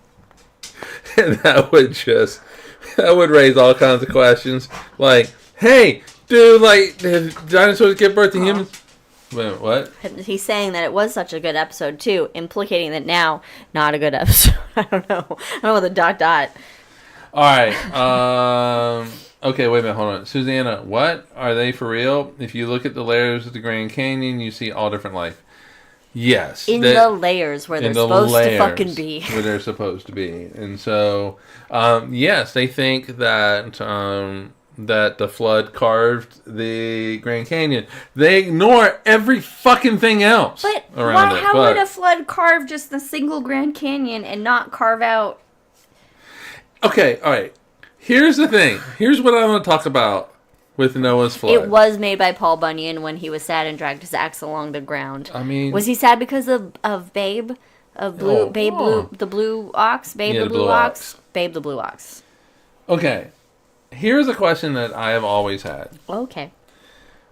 If you take all of the water... Yes. In the atmosphere. Okay. Because that's what makes rain, right? Right. Water in the atmosphere makes rain. Yeah. It falls. If you take every single molecule of water and have it fall as rain, right. How much rain do you get? Not enough to cause a global flood. I'm going to guess. I have numbers! Numbers! You have numbers? I have numbers! You mean data? I have numbers. Anyway. Right. There is 37.5 millions of gallons of water in the atmosphere. 37.5? Millions gallons. Gallons of water. That's a lot of milk if you turn it into milk. It is. I don't know why I want to turn it into milk. Every bit of that, every single bit of it fell to the earth Yeah. with rain, Yeah. that would mean you would have 1.2 inches of water everywhere. Water everywhere, and all the borders to shrink. Water everywhere. Not a drop to drink. Not a drop to drink. Okay, so 1.2 inches everywhere. So Yes. you're saying like a global rainfall everywhere that spread out. Whereas if an isolated point, you can get flash floods and But everything. that's what they say. But it's globally 1.2 inches. So if you make a little, I mean, if you it's make a a lot little in paper terms boat, of like climate change and if you make a paper boat, yeah, it'll float. If you Uh-huh. make the ark, it won't. It'll just sit there. But anyway, that 'Cause would it's not enough contribute. water. It's not enough water. it's not enough water for the ark to float. all these 2x2 animals. First of all, how do you get just 2 each of every animal? I want to know. And then say the dinosaurs are too big. What are you fucking talking about? Most of Yeah. them were tiny. So, so if all of that, You can't get a single raptor, a single tiny raptor, not the Jurassic Park raptors, a single tiny real raptor onto that fucking ark. You can't get a single tiny one of the ones. Oh, you just need, but no, you just need 2 dinosaurs because remember, You can't get a single. Is kind. We'll get to that in a second. But if all of that water runs off the continents and into the oceans, ocean rise, remember, in addition to that 1.2 inches, will be another 0.3 inches. So you get an ocean rise of 1.5 inches. That's it. Which is catastrophic for climate change. Yes. And yes. noticeable worldwide as sea level rise, but it doesn't carve canyons. But it also is not a global flood. It's not. How do you have a global flood? Where does it start and where does it end? The But, flooding. well, it starts where the fucking Noah's at. Because a flood starts somewhere and then it ends somewhere. Yeah, so basically, So how is this flood globally? in order to... Oh, they took the dinosaur eggs. Come on. Of course. They incubated them with the electricity of incubation. They had a heat source. They had a lot of candles that they could keep the fucking eggs warm. Yeah, but the thing is this becomes a God of the Gaps type thing where it is... Can you fix her ear? Sorry, Leia walked over and her ear is flocked up and we can't stand it. Yeah, so, where did the water come from? Oh, God made it. Well, if you have to do that... Was he crying a lot? Yeah, I mean, Did he lose that bowling match that the Angels were having? He did. And so he got real sad. But the thing is, like, also is that let's talk about the animal type thing. Okay, go lie down. I know, we're talking about animals, so, honey. when I was a little kid and I was doing, like, Sunday school and stuff like that. As a tiny little punk. I'm sorry, I'm pointing at your tattoo. As a tiny little punk. Yeah, I was a tiny punk. I was a tiny punk in the day. It was animals. It was not kinds, it was animals. They took 2 giraffes and 2 elephants, and you're thinking... 2 German shepherds. They didn't have the science to take wolves and then make them pugs. Okay, but here's the thing, though. They said kinds, and so if you're going to do that, so let's assume they have wolves on this boat that did not exist. And by the way, that boat can't float. Wait, where did the boat originate? Wherever Noah was, I don't know. Because he was in the Middle East. How did you get all the animals that say aren't indigenous to the Middle East to the boat? Oh, they walked there. The animals. Really? Yeah. So toucans came over from, tropical areas. Kangaroos, too. The kangaroos came over from... Yeah. So, but here's the thing. Like, the Komodo dragons. The fucking... Right. So, you have a wolf. You have these 2 wolves that are on the boat. Let's just pretend like this shit is real, which is not. Right. You got a male and female wolf. You have because there's nothing else. No. Yeah. And these were straight dogs. Yes. Can't have any gay dogs. Yeah, go lie down. Speaking of dogs. And so, but 2 wolves got off. But if you look at the dogs that we have today, you have poodles, you have pugs, corgis. You have German Shepherds, You have whatever. You got anxiety-ridden Leia. Yes, you have Aussies. You got Frodo. You have You have Mr. Frodo. Frodo. And so, Leia, we're Look, not calling you a we sweet girl. said her name. Just let her come in and be loved. And so how do they? Oh, there she is, right there. I know she's on camera. You're so good. All right, go lie down. Go lie down. She's like, anyway, go away now.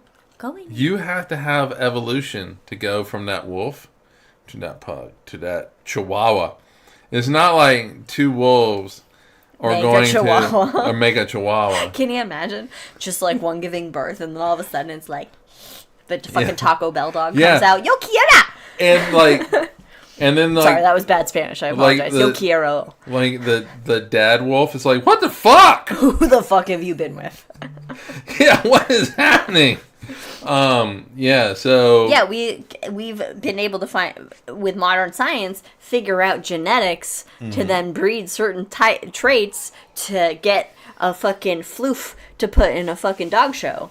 Yeah, but also if the Earth is only 6,000 years old, right? How did the kangaroos go from Australia? How did the koalas go from Australia to here? Right. I mean, I know what they say. What do they say about Pangea? Oh, that was 6,000 years ago. The flood is what broke apart. The flood broke apart. Oh, the flood broke apart Pangea? Uh-huh. Yeah. So in order to make it work, in order to make it so that you have kangaroos and koalas. Hold on, Brandon's comment in chat. Do you know how the poodles came into being? They were wolves once. The poodles were wolves once. The chihuahuas were wolves. As somebody who has had a poodle, the poodles were wolves once. And as somebody who's also had a Malamute, the closest to a wolf. Yes. The poodles were wolves once. So they think that in order to explain like having kangaroos and koalas and that kind of shit, be able to go meet up with Noah in the Middle East and to hop that distance. Right. It was before the flood. Yeah, so it was all like one landmass. Pangea and then what? And then you had like the flood, and it just broke everything apart. How did it penetrate into the core of the Earth? To separate entire land masses. You are trying to make something rational that is not rational. How did the flood is going to be a surface event? The flood would have had to penetrate down to the fucking below the fucking mantle of the Earth at the very least to then move and be powerful enough to move shit, and this all came from torrential rain? Oh, which also, let me remind you. Was it purple? Oh, what a reference. I don't know why. I don't know why I made that. What a reference. I've never even listened to Prince. When doves cry, the water that was my reference of When Doves Cry is from the 1997 Romeo and Juliet movie soundtrack, where they did When Doves Cry, which I did not know was a Prince song. I just thought it was from 1997 Romeo and Juliet. Baz Luhrmann's Romeo and Juliet, starring Leonardo DiCaprio and Claire Danes. For the hangover, we should dub in just, 6 seconds of Purple Rain, Purple Rain. And that's all the flood was. That's all it was. That made 1.2 inches. 1.5 inches. No, 1.2 inches. This logically, it's so hard for me as somebody who's never had to even try to wrap my brain around it. I can't understand just the mental gymnastics to just accept that as like, because I'm so scared of my worldview breaking, to just not think that deeply into anything. Well, again, this is a situation where you start with the end point, and you have to try to make everything fit. Like as just a regular human being who likes just logic and reasoning and data and evidence and stuff, I can say, hey, I can't tell you exactly how, radioactive dating works, or really protons or neutrons or whatever. It just, I've heard about it. I've learned about, most of it goes over my head because I don't just have the brain capacity. Like, I trust the experts that are saying these things. Yeah, that's the thing. Don't have faith in them, I trust them because I know that they're doing fucking legitimate shit, and even if it's something I don't necessarily like fundamentally like, I can't really, because I'm somebody that needs, I don't know what I'm saying, but okay, at the end of the day, like, I don't know where I started with what the statement was going to be. Okay, but I can say for sure, even if I don't understand the specifics of how something works, and that physics confuses the shit out of me a lot of times, that it makes a whole hell of a lot more sense based on the evidence and what's backing it and the logic behind it than, oh, a large global flood happened, and that's the reason for everything. Yeah, so science is, okay, you make a statement, a hypothesis, and you then have to back that hypothesis up with evidence. And it's not like people just saying willy-nilly shit because they feel like it or because they believe in it. It's like, we have this data, and then another separate group goes, yeah, we've confirmed that, we've got also the same data. But, okay, but here's the thing, like, you don't have to understand radioactive decay. I don't. And I don't know how time works. Physicists don't know how time works. I left that open just so everybody in their heads who knows us can go check out our episode on time. And then Susanna can go link it.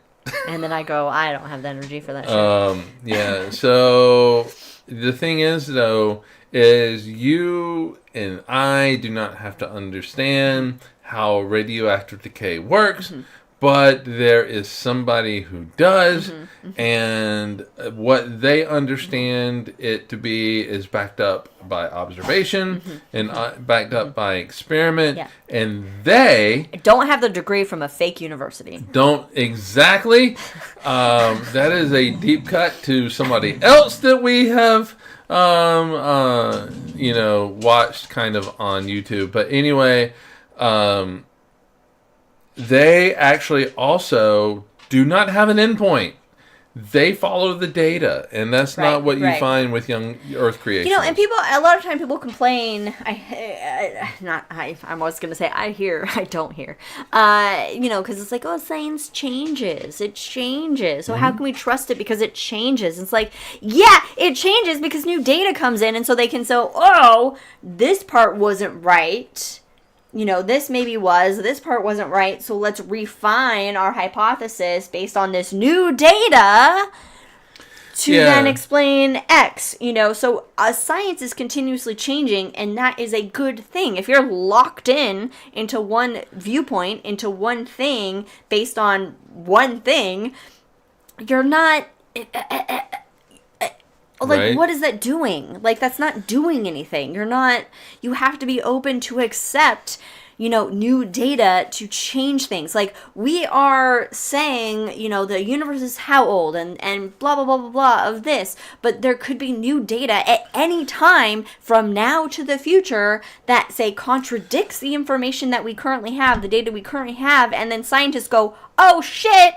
Let's fucking rethink things. Yep. And that is important, to be able to be open-minded, to be able to rethink things based on the observable data, the testable data that comes in based on new whatever. Yeah, one of the best quotes that I've heard, and this goes to a debate that was...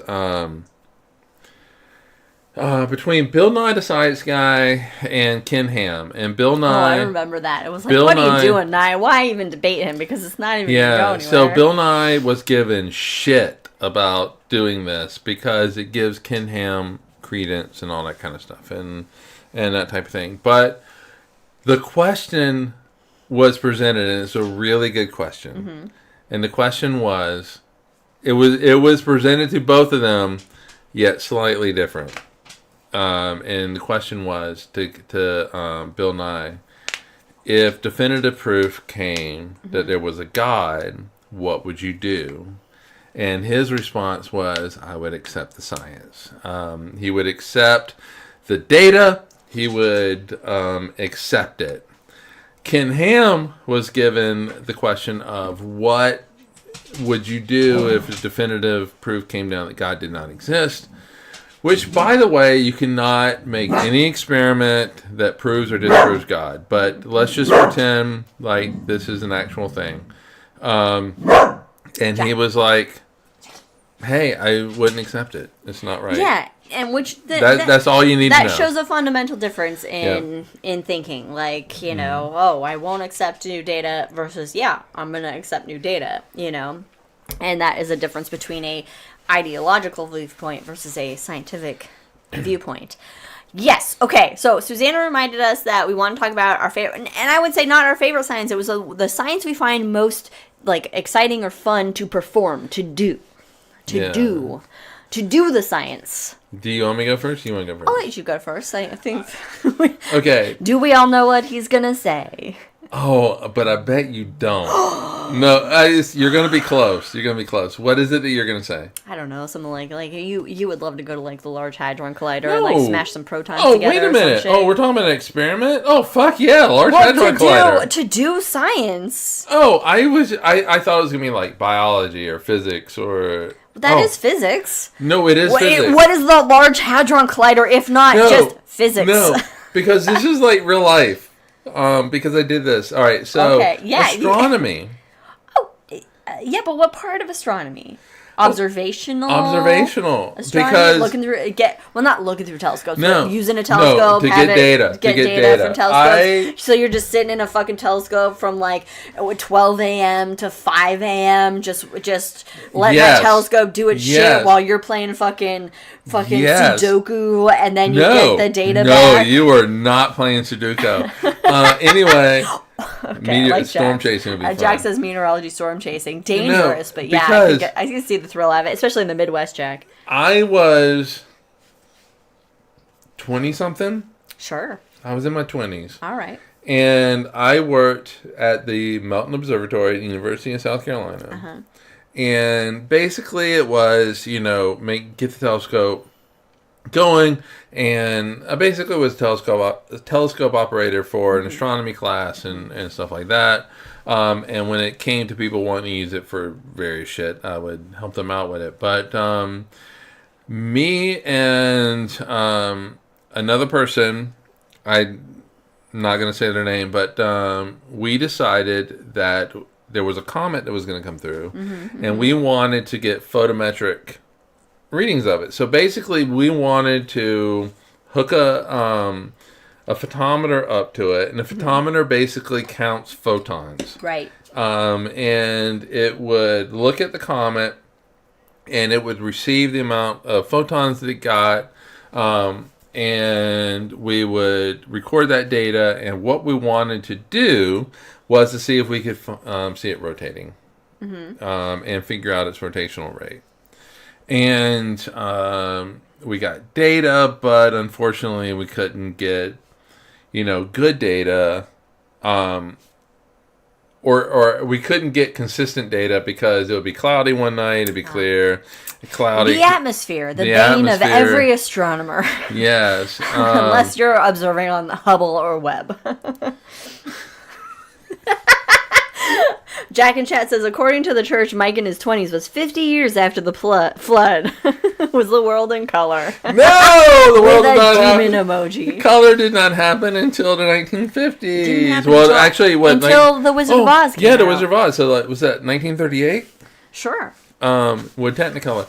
Anyway, the feeling that I got when I got that data, but excitement. But also when I then went into the when I put it in the computer and got a curve that we were expecting, it was orgasmic. Would it have been better amazing. If it wasn't a curve you were expecting? No, because in that particular case, because you want the curve that we were expecting meant that we got good data. You like some curves. We got. I'm sorry. Because it was on the line that we were expecting meant that we got good data. Right. And the data was what we Which wanted. is, I feel like, a kind of sometimes a crapshoot because you're relying on this fucking technology to fucking do your shit for you. So I think that as much as I love theoretical physics, if I were a physicist, you'd rather do the telescope data, thing, the data versus getting the data, smashing protons together at high velocities. Oh, but getting that data though, I'm betting that data, getting that data and seeing it would be just like getting the fucking people that fucking first saw that data for the Higgs boson existing, and they were like, holy fucking shit. It was, it was, I think there's just something about, okay, so Leia just like walked and Jack up. is just going at her leg, he's like, yeah, basically, at her leg. Leia just walked up, kind of like, save me, and Jack is just eating on her leg. That's all he can reach. The thing is like the Higgs boson, getting that data, there is just something about. It's more like the Higgs bosom, am I right? Like gravitational waves that come in. Yeah. Go which we need to take a tour of. We need to go up to Washington and Ridgefield and meet up with our colleague up in that area and go take a tour of LIGO. Who's our colleague up there? At Columbia. Christy? Well, I was trying not to because of social media. I was just trying to keep... the colleague that was... Well, yeah, but she's still our colleague up there. No, Christy... she can take us on she has connections okay. as well. Anyway, I just seeing that data is, I don't know. So for you, what would it be? Archaeology. 100% archaeology. I want to be in the dirt. I want to be fucking have that tiny little fucking brush, and I want to be gently brushing away dirt from a fucking 5,000-year-old skeleton or fucking vase or whatever, and then I will also get to touch it before it's in a museum, and he can't fucking touch it anymore. This is what I want. Indiana Jones. This is the most exciting science to me, is to be fucking digging in the dirt, and then all of a sudden, fucking T-Rex appears, a fucking skeleton. You're a paleontologist at that point. 5,000, archaeology, paleontology, whatever. Finding shit that is hella old, that is there, going into the tombs in Egypt, discovering a new tomb, and the mummies that are in there, and getting to touch all the shit before anybody else cannot touch it any longer. That is the dream. That is amazing to me. That is the most exciting thing, to be the first person or one of the first people to see something that has not been seen for thousands and thousands and thousands and thousands or millennium of years. Yes! Me and my mom. Look at that. Yeah. Look, apple doesn't fall far from the tree. From the tree. That would be the most fun, exciting science to me, is that uncovering of something that's hella old, long forgotten in the earth. I mean, I think this tracks nicely with my whole, I want to be mummified when I die, so that in 5,000 years I can be an archaeological discovery, and people can be confused about why somebody in 2020 whatever. Short story. When we went to Birmingham, I want to lick the fucking... I will lick it. No one will be around, and I will quickly lick it. I don't care how much dirt it tastes like. I will have licked something. Lick that door. 5,000. God damn it! I should have licked that fucking door. When we went to Birmingham, when we went to London, we went to. I should have licked the door. Why didn't I lick the door? Okay. Anyway, we went to what the fuck is it? The Westminster. The Westminster Abbey. I couldn't think Westminster. I only thought Abbey. Westminster, and there was a door that was like one of the oldest doors in It Europe. was the oldest known door. 1,000 whatever. No, it was the oldest known door in the UK. Door. And they didn't even she have it touched it. barricaded. Anybody could just put their paws on it. And she did. And I regret. We have to go back so I can lick it now. And I touched it, and I was very excited. And there's a picture. There's multiple pictures. There's multiple pictures. And I don't know if I've ever been happier. I'm sorry. I love you. Our marriage was the best thing, but that was the oldest thing I probably ever. America's the best thing. Our marriage. Oh. But. America's not the best thing. Oh god, my parents went to Italy on a cruise. You saw the Herculaneum. Yeah. Oh my god, going to Greece and you would lose your mind. I would fucking lose it. Okay, I tried to work in Stonehenge when we went to London, but it just wasn't gonna work out. I just love really old shit. So this goes right into Susanna. Susanna went to a place that I am not going to mention live. There you go. She went and saw the Pompeii exhibit. In chat, she just wrote... Oh, at a place we will not... Name, because they are of the fucking shittiest devil ever. She sent me pictures, and it's just... so cool to see. They're cast, so these aren't the actual things, but they're cast in molds, and of the people who died. Yeah, and I would love. And to I told her, I'm jealous. I'll be honest. I'm jealous. I would have loved to have seen it. It's like when we went and saw Titanic. Both at that place, but also in Vegas at the Luxor. Yeah. I have a real thing for Titanic. And just history in general. Yeah. And, it's like at Westminster Abbey, it is nothing but history. God. It's basically a mausoleum. I mean, you're basically in there. There's all these. It's more dead people than anything else. And I love dead people. There actually is. I was asked to cover up at. I wasn't naked. But no, he was wearing a bad religion shirt, and he was asked to cover it up very nicely by a Westminster security person. Yeah, I mean, who was just very like, oh, some people might be offended. Yeah, and so I obliged him, and I was like, ooh. So I actually obliged him, and then I asked him if he would take a picture of Newton's grave. We were right there at Newton's grave, and he said, I mean, I walked on top of Hawking. Yeah, right. I stepped right on. Right, stepped right on. Where he could not walk. He couldn't. No. Oh wow. Is wow. it? It is a wow. I think he'd laugh. He probably would. But anyway, the security guard was like, no. And I was like, oh, fuck you. I didn't say that to him, but, But so he was like, come back in 15 minutes. And so Liz and I walk off, and we get pictures and all this kind of stuff. All the cool fucking... I'm sorry, but Westminster is basically like if a hoarder had just tombs of everything from Europe. It's a hoarder of dead people. It's like tombs just stacked on tombs, and it's just like a fucking it's like a Harry Potter, the fucking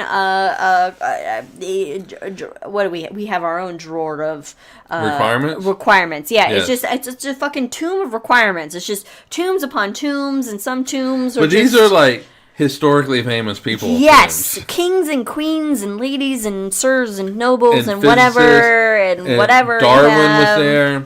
But anyway, some honorary tombs because people are buried elsewhere, but they have a little plaque for them. So there. We walk around and we come back, and I'm just talking to this other security guard, and I just asked him like, "What's going on?" Because there actually was something that was happening. They had these curtains that were up that were shielding our view of something, and he said that there was a protest. And I was like, okay, cool. I actually ended up talking to somebody else to find out it was a climate change protest. But part of me was like, okay, cool. I'm with you.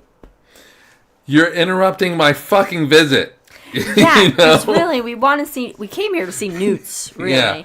I come here for this. But anyway, regardless, climate change is happening and we do need to protest it. But anyway, I turned to walk away and the second security guard goes, hey, wait a minute. This guy, he wants your phone and because he wants to take a picture of Newton for you. And so it was the first security guard and it was because I did cover up.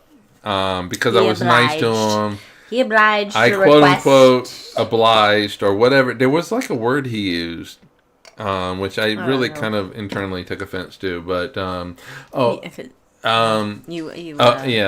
I don't know. It was very. But anyway, he took a picture of Newton's grave for me, and you complied. Because I complied, and I don't like that word. Yeah, it's different in the America. Yeah. So. But I do think that we all should resist in some kind of way because all this shit that's happening right now is not normal. I told you we do politics. Yeah. Anyway, but with a little brush, scraping up, just dusting off fucking old fossils and vases and fucking shit. Yeah, that's the most exciting for me. That's the best. That's the most fun. I gotta tell you, that would be cool. Right? You're like just sweat pouring, days on end. It's just, God, it's miserable. And then all of a sudden, your little tiny little paintbrush, you scrape somewhere and you go, oh, what's that? And then you keep going more. And it could be dinosaur bone. It could be human. So when I was a little kid, whatever, depending on whatever location you're in and whatever you're looking for. And then you fucking find this shit and you're like, oh my God. So when I was a little kid, I did not want to be a police officer or a firefighter. I kind of want to be a firefighter, but then... That was your dad, though. My dad was a fireman, but I didn't go into it. I should have. But there was a time where I wanted to be an archaeologist. I just thought it'd be really cool. Mm-hmm. I don't know if it was because Indiana Jones had come out, but I think this was pre-Indiana Jones. Yeah. But it just felt like it was just really cool to be able to see... And then I was thrown by a loop going, wait a minute, there's this whole anthropology thing. What are the difference between the two? But I at one point I did want to be an archaeologist, but then eventually I found astronomy and I wanted to be an astronomer. Yeah. And there's just something... I wish that high schools or whatever made these kind of fields like astronomy or archaeology or paleontology or whatever more realistic to people because I didn't think it was like a realistic thing to then go for. I didn't know what path I needed to take or whatever. And so it was kind of like, just like, oh, that'd be fun. But then reality is, oh, I need to, I don't know, I have to go into business or I have to go into like... whatever, there wasn't like an actual path that was set out that I knew about that I could attain these things. Right. I think it would actually be better for seniors if they did seniors in high school. I think starting at freshman level if you're on the track that I think. Okay, yeah, but I mean at a minimum, your seniors at the beginning of the year, you sit down with each one of them and you get, okay, what's your plans? Mm-hmm. So the guidance counselors and, you want to be an archaeologist? Well, this is kind of what you need to think about for next steps. Because in all honesty, high school is about getting the minimum shit. Yeah, to get into college. But I also see the whole idea of like if you're a freshman, okay, so all right now though it is really like I've told Susanna, I don't think it's great telling having an 18-year-old try to figure out what they want to do for the rest of their life. Yeah, but if they kind of have like, oh, this is interesting. Okay, here's kind of the classes that would assist, and then here's what you need to get into whatever. Here's the colleges that have good, programs. But also, I think it's even worse to tell a 14-year-old, ask a 14-year-old what they want to do for the rest of their life. I mean, high school, I think, is when you have to actually like, okay, you get you start moving on the path into adulthood and know what you want to do. But if your 14-year-old says, I want to be an archaeologist, you can start moving them. Like you can start this is what you need to consider. Also, avoid bullies. as you go through high school, because you're going to encounter them. Yeah, and so I would have loved to have I never had I did not have one single conversation with a guidance counselor in high school. I didn't either, actually. I don't think I ever talked to a guidance counselor. I knew they existed. Yeah. In theory, I don't think but I ever talked to a guidance saw counselor. one. It was no, I didn't talk to any, and that I recall.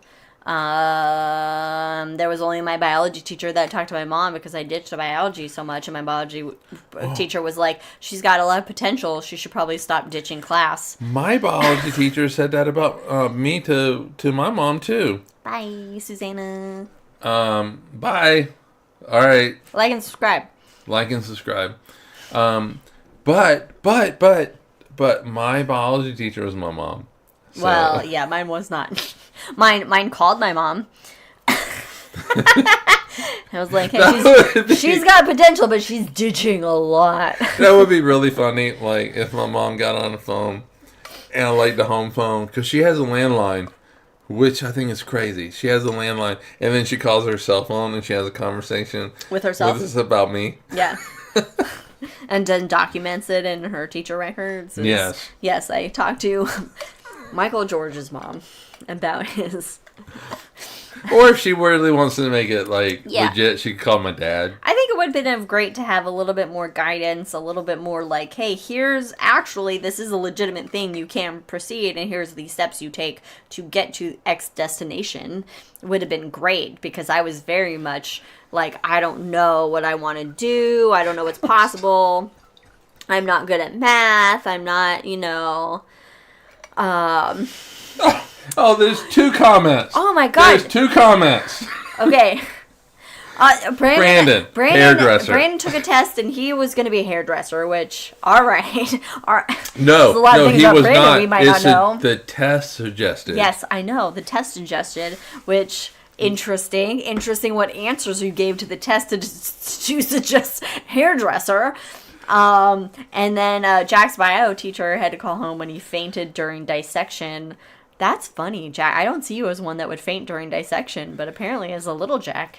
Oh, I fainted once. I fainted twice in my life. No. I remember doing dissection in elementary school on a frog, but I don't remember. I didn't do it.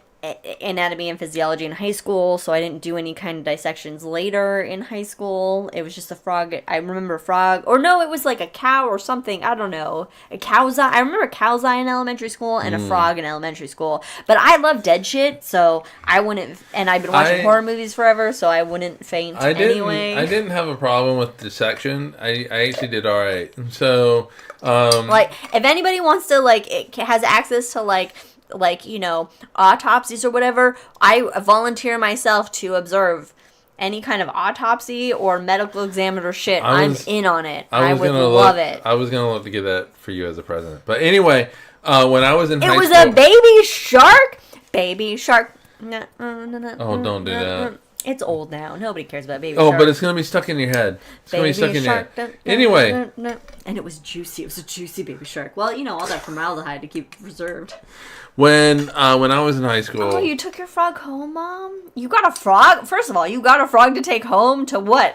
What were you supposed to do with it? Kill it later and dissect it? You weren't there. She was in school. I know, and I'm saying, what were you supposed to do with it? Oh, you said we. Kill it later? Were you supposed to kill it to dissect it? No, she couldn't kill it. She probably let it go. Okay. But it should be dead already. If you're in science class, they should present you with a dead frog to dissect. You shouldn't have to kill the frog. Okay, that's legit. That's different. That's a legit statement. That's different. That is a legit statement. You shouldn't have to kill the frog to dissect it. It should already come dead. Right? Because otherwise, that's a different lesson altogether. I don't want to know how they did it. It's like cows and getting steaks and stuff. Well, they have the, I know that we had like a cow eyeball, and my teacher went through all the things and like talked about it, and then it was like an eyeball. You can't. Oh. Why they made you kill frogs? That's fucked. No! That is fucked up. Absolutely not. I'm not killing an animal just to dissect. It better come pre-killed. Let me say, there's a reason why there were a lot of serial And killers in the 70s and the 80s. You had to stick a needle in the frog's brain and then scramble it around. Why? And all why? That's just a lobotomy. That's just what they did in One Flew Over its Cuckoo's Nest. Can we not bring that up? That is horrendous. That is not okay. That's horrific. Clearly, they don't do that anymore because, You're creating serial killers. I doubt they even do dissections anymore. But I'm sure they do. But I bet you though. It's probably all like in a computer, and just in a computer now. That's the way it should be. AI does it for you. Hey Google, dissect this frog for me. Oh. We don't have Google in this room, so we're fine. It just heard you. It just talking in the other room. When I was in high school, it was summer. It was like a summer thing, and my mom. I don't know what is happening with Google right now, but it's doing a song. Hey Google! Hey Google! Stop! It's playing some song in our living room. It sounds like it's like Taylor Swift. Look, I'll just log into our Google Home. Anyway, when I was in high school, my mom was like, hey, I think I was like a sophomore. And my mom, it's playing an Ariana Grande Nicki Minaj song. Okay, can you stop it? Called Side to Side. Okay. Don't care. And so I was I think I was a sophomore, and my mom was like, hey, we're going to have a biology summer camp. Do you want to do it? And as a sophomore... Could you say no? Wait a minute. As a sophomore, in my head, I was like, goddamn fuck no. But what came out of my mouth was, okay, I'll do it. I mean, I don't have a choice, right? Do you? Could you? And it did not interfere with football, so I did it. And so, because at the time I was playing football. Before you blew out your knee. Before I hurt my knee. Yeah, and it was like, this is not worth it. So we had gone down to SLED, and for South Carolina, what SLED means is State Law Enforcement Division. And we were given a tour, which actually was cool up to a point. And we go into this room, and on the wall are various specimens of how people committed suicide, which I was like, do you not see an issue with this? What do you mean on the wall? Yeah, so there was like an esophagus that was all burnt out from somebody who drank bleach. Yeah, and so things like that. And it's just like... Can I go to your summer camp now? So it was like, wait a minute. This is weird what you're doing. But anyway... So, I don't know where we moved from that room into another room, and this guy was talking. He's probably dead. Is this when he passed out? Yeah. Oh. And so, he's talking about how people would shoot up with heroin. Yeah. And, at first it's like, whatever, I don't give a fuck. He's talking about, like, they're hitting the veins. Mm-hmm. They shoot up in the veins. Well, those veins collapse, and they have to move on. Yeah. And so they move on to all these other veins all around the body. Yeah. And then he said the eye. And I do not like anything near my eye. I have to try. If I know anything eye is coming on TVs, I try to... Yes. And I am very thankful for that. I don't like to see it. I don't like to think about it. Fast, and I don't know what's... And ironically, I do wear... contacts, which I can't put contacts in. I tried to put fake contacts in for a Halloween costume, and I just couldn't. I ruined the contacts because I could not put them in my eyeballs, and I was so disappointed with myself. And to this day, I am disappointed with myself as a failure of being able to put contacts in. Well, you're not. But anyway, so he started talking about how people then shoot up in the eye. And I don't know how they did it because I didn't hear it. All he did was talking about... And you just went... And It was really weird. I distinctly remember just a feeling of falling. and it just went forever. And they did the smelling salts, and I woke up, and I was... You got the salts? I got the salt. You got, like, it's I got 1800s, salted. you got the smelling salts? I got salted. Wow. And Susanna's not here to hear that story, but that was the first time I passed out. Wow. And then the second time was with my heart. But I passed out when I got up from bed too fast and then went to take a shower, and then I passed out in the bathroom, and then my mom wouldn't believe me and this thought that I was just trying to get out of going to school when I actually passed out. Yeah, but I think for girls, though, that's the thing. Just getting up too fast and passing No, out. if you get up too fast or like a shower. We have the, what is it called? The vapors. The vapors. We get the vapors. We get the vapors. We get the vapors. Because we have such a weak constitution, we get the vapors. We have to be Meanwhile, kept women... in a glass jar and... Women, like, give birth to babies and shit. Yeah, we shove watermelons out of our fucking vaginas. Take that to your fucking ball shots. Reference the main episode of this episode. Yeah, no, that was the first time I passed out. The second time was with my heart. There was a weed incident, but also to do with your heart. With yeah, actually later. Yeah.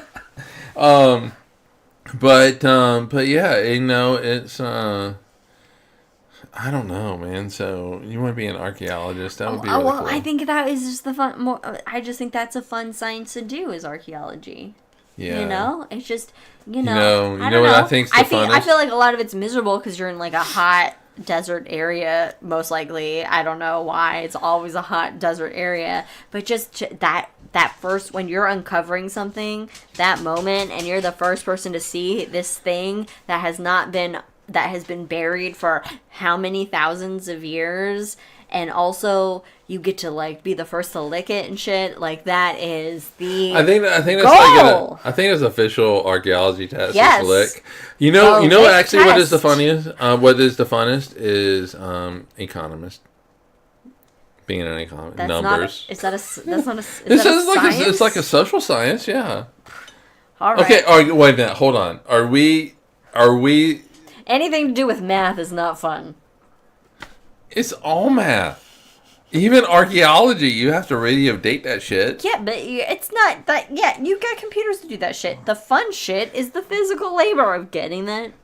Oh, getting it out. So you're talking getting physical labor. Getting it out, putting it in the your museum. Physical labor. The touch, the kinetic, it's kinetic. Oh, so... It's kinetic. What are the kinetic Look, sciences? I'm a kinetic and I'm a kinetic and visual learner. What are the kinetic sciences then? Archaeology? Biology. Is that kinetic? Sure, you're fucking touching shit. Apparently you're scrambling brains and fogs. You're doing the centrifugal...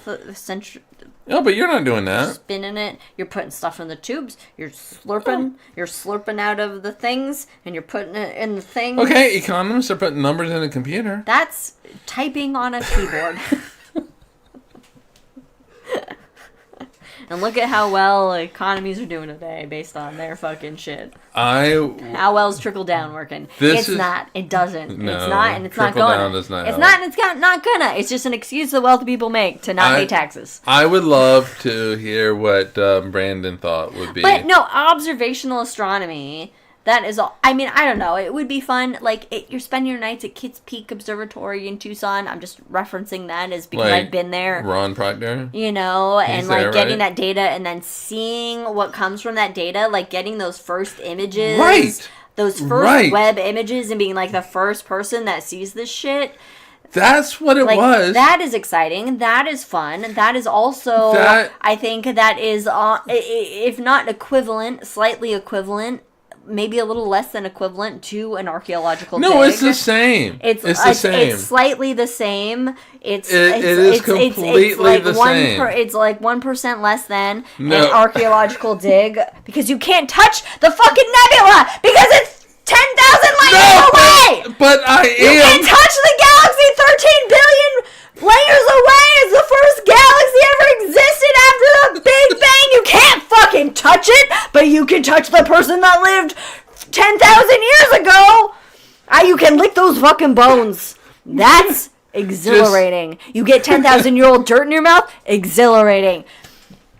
But Hey, to see a fucking Leia, 13 billion-year-old Leia, it's image, okay. sure, It's okay. that's fun. That's number 2. Number 1, if you can lick it, if you can lick that fucking gas, if you can lick the CMB, if you can lick the CMB, that's number 1. Oh, but... If you can go inside your TV, wait a minute. if you can go inside your TV and like the 1% of static that comes through when the TVs had antennas, and if you can lick that 1% of static, then that is equivalent to licking the fucking 10,000-year-old bone of a fucking mummy. Okay, all right, hold on now. Hold on. If I go like this, I am taking so many photons from the CMB. Anyway, guys. Thanks for joining us on this episode of Cosmos, The Hangover. Our initial episode was What was it? I don't fucking know. age The of the Earth is Earth. old. The Earth is fucking old as shit, or the Earth is old as shit. The Earth is old as shit. The Earth is old. Science and things. We talked about a random number of things in here. Like the funnest science, the most exciting sciences. Creationism, floods. Creationism sucks We and ran is the wrong gamut. and is dumb, and get over yourselves and just live how you want and die how you want, but don't fuck with other people and how they want to live as they want and die as they want.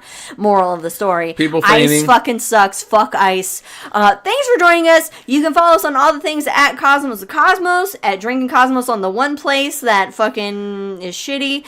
But Cosmos the Cosmos everywhere else. And next episode in a couple weeks will be a high in the sky for February of 2026 with me and possibly Brandon. We'll see as long as he's available. Maybe and his I'll be internet there works. from elsewhere. And Mike will be on assignment. But we've had fun. The drinks were good.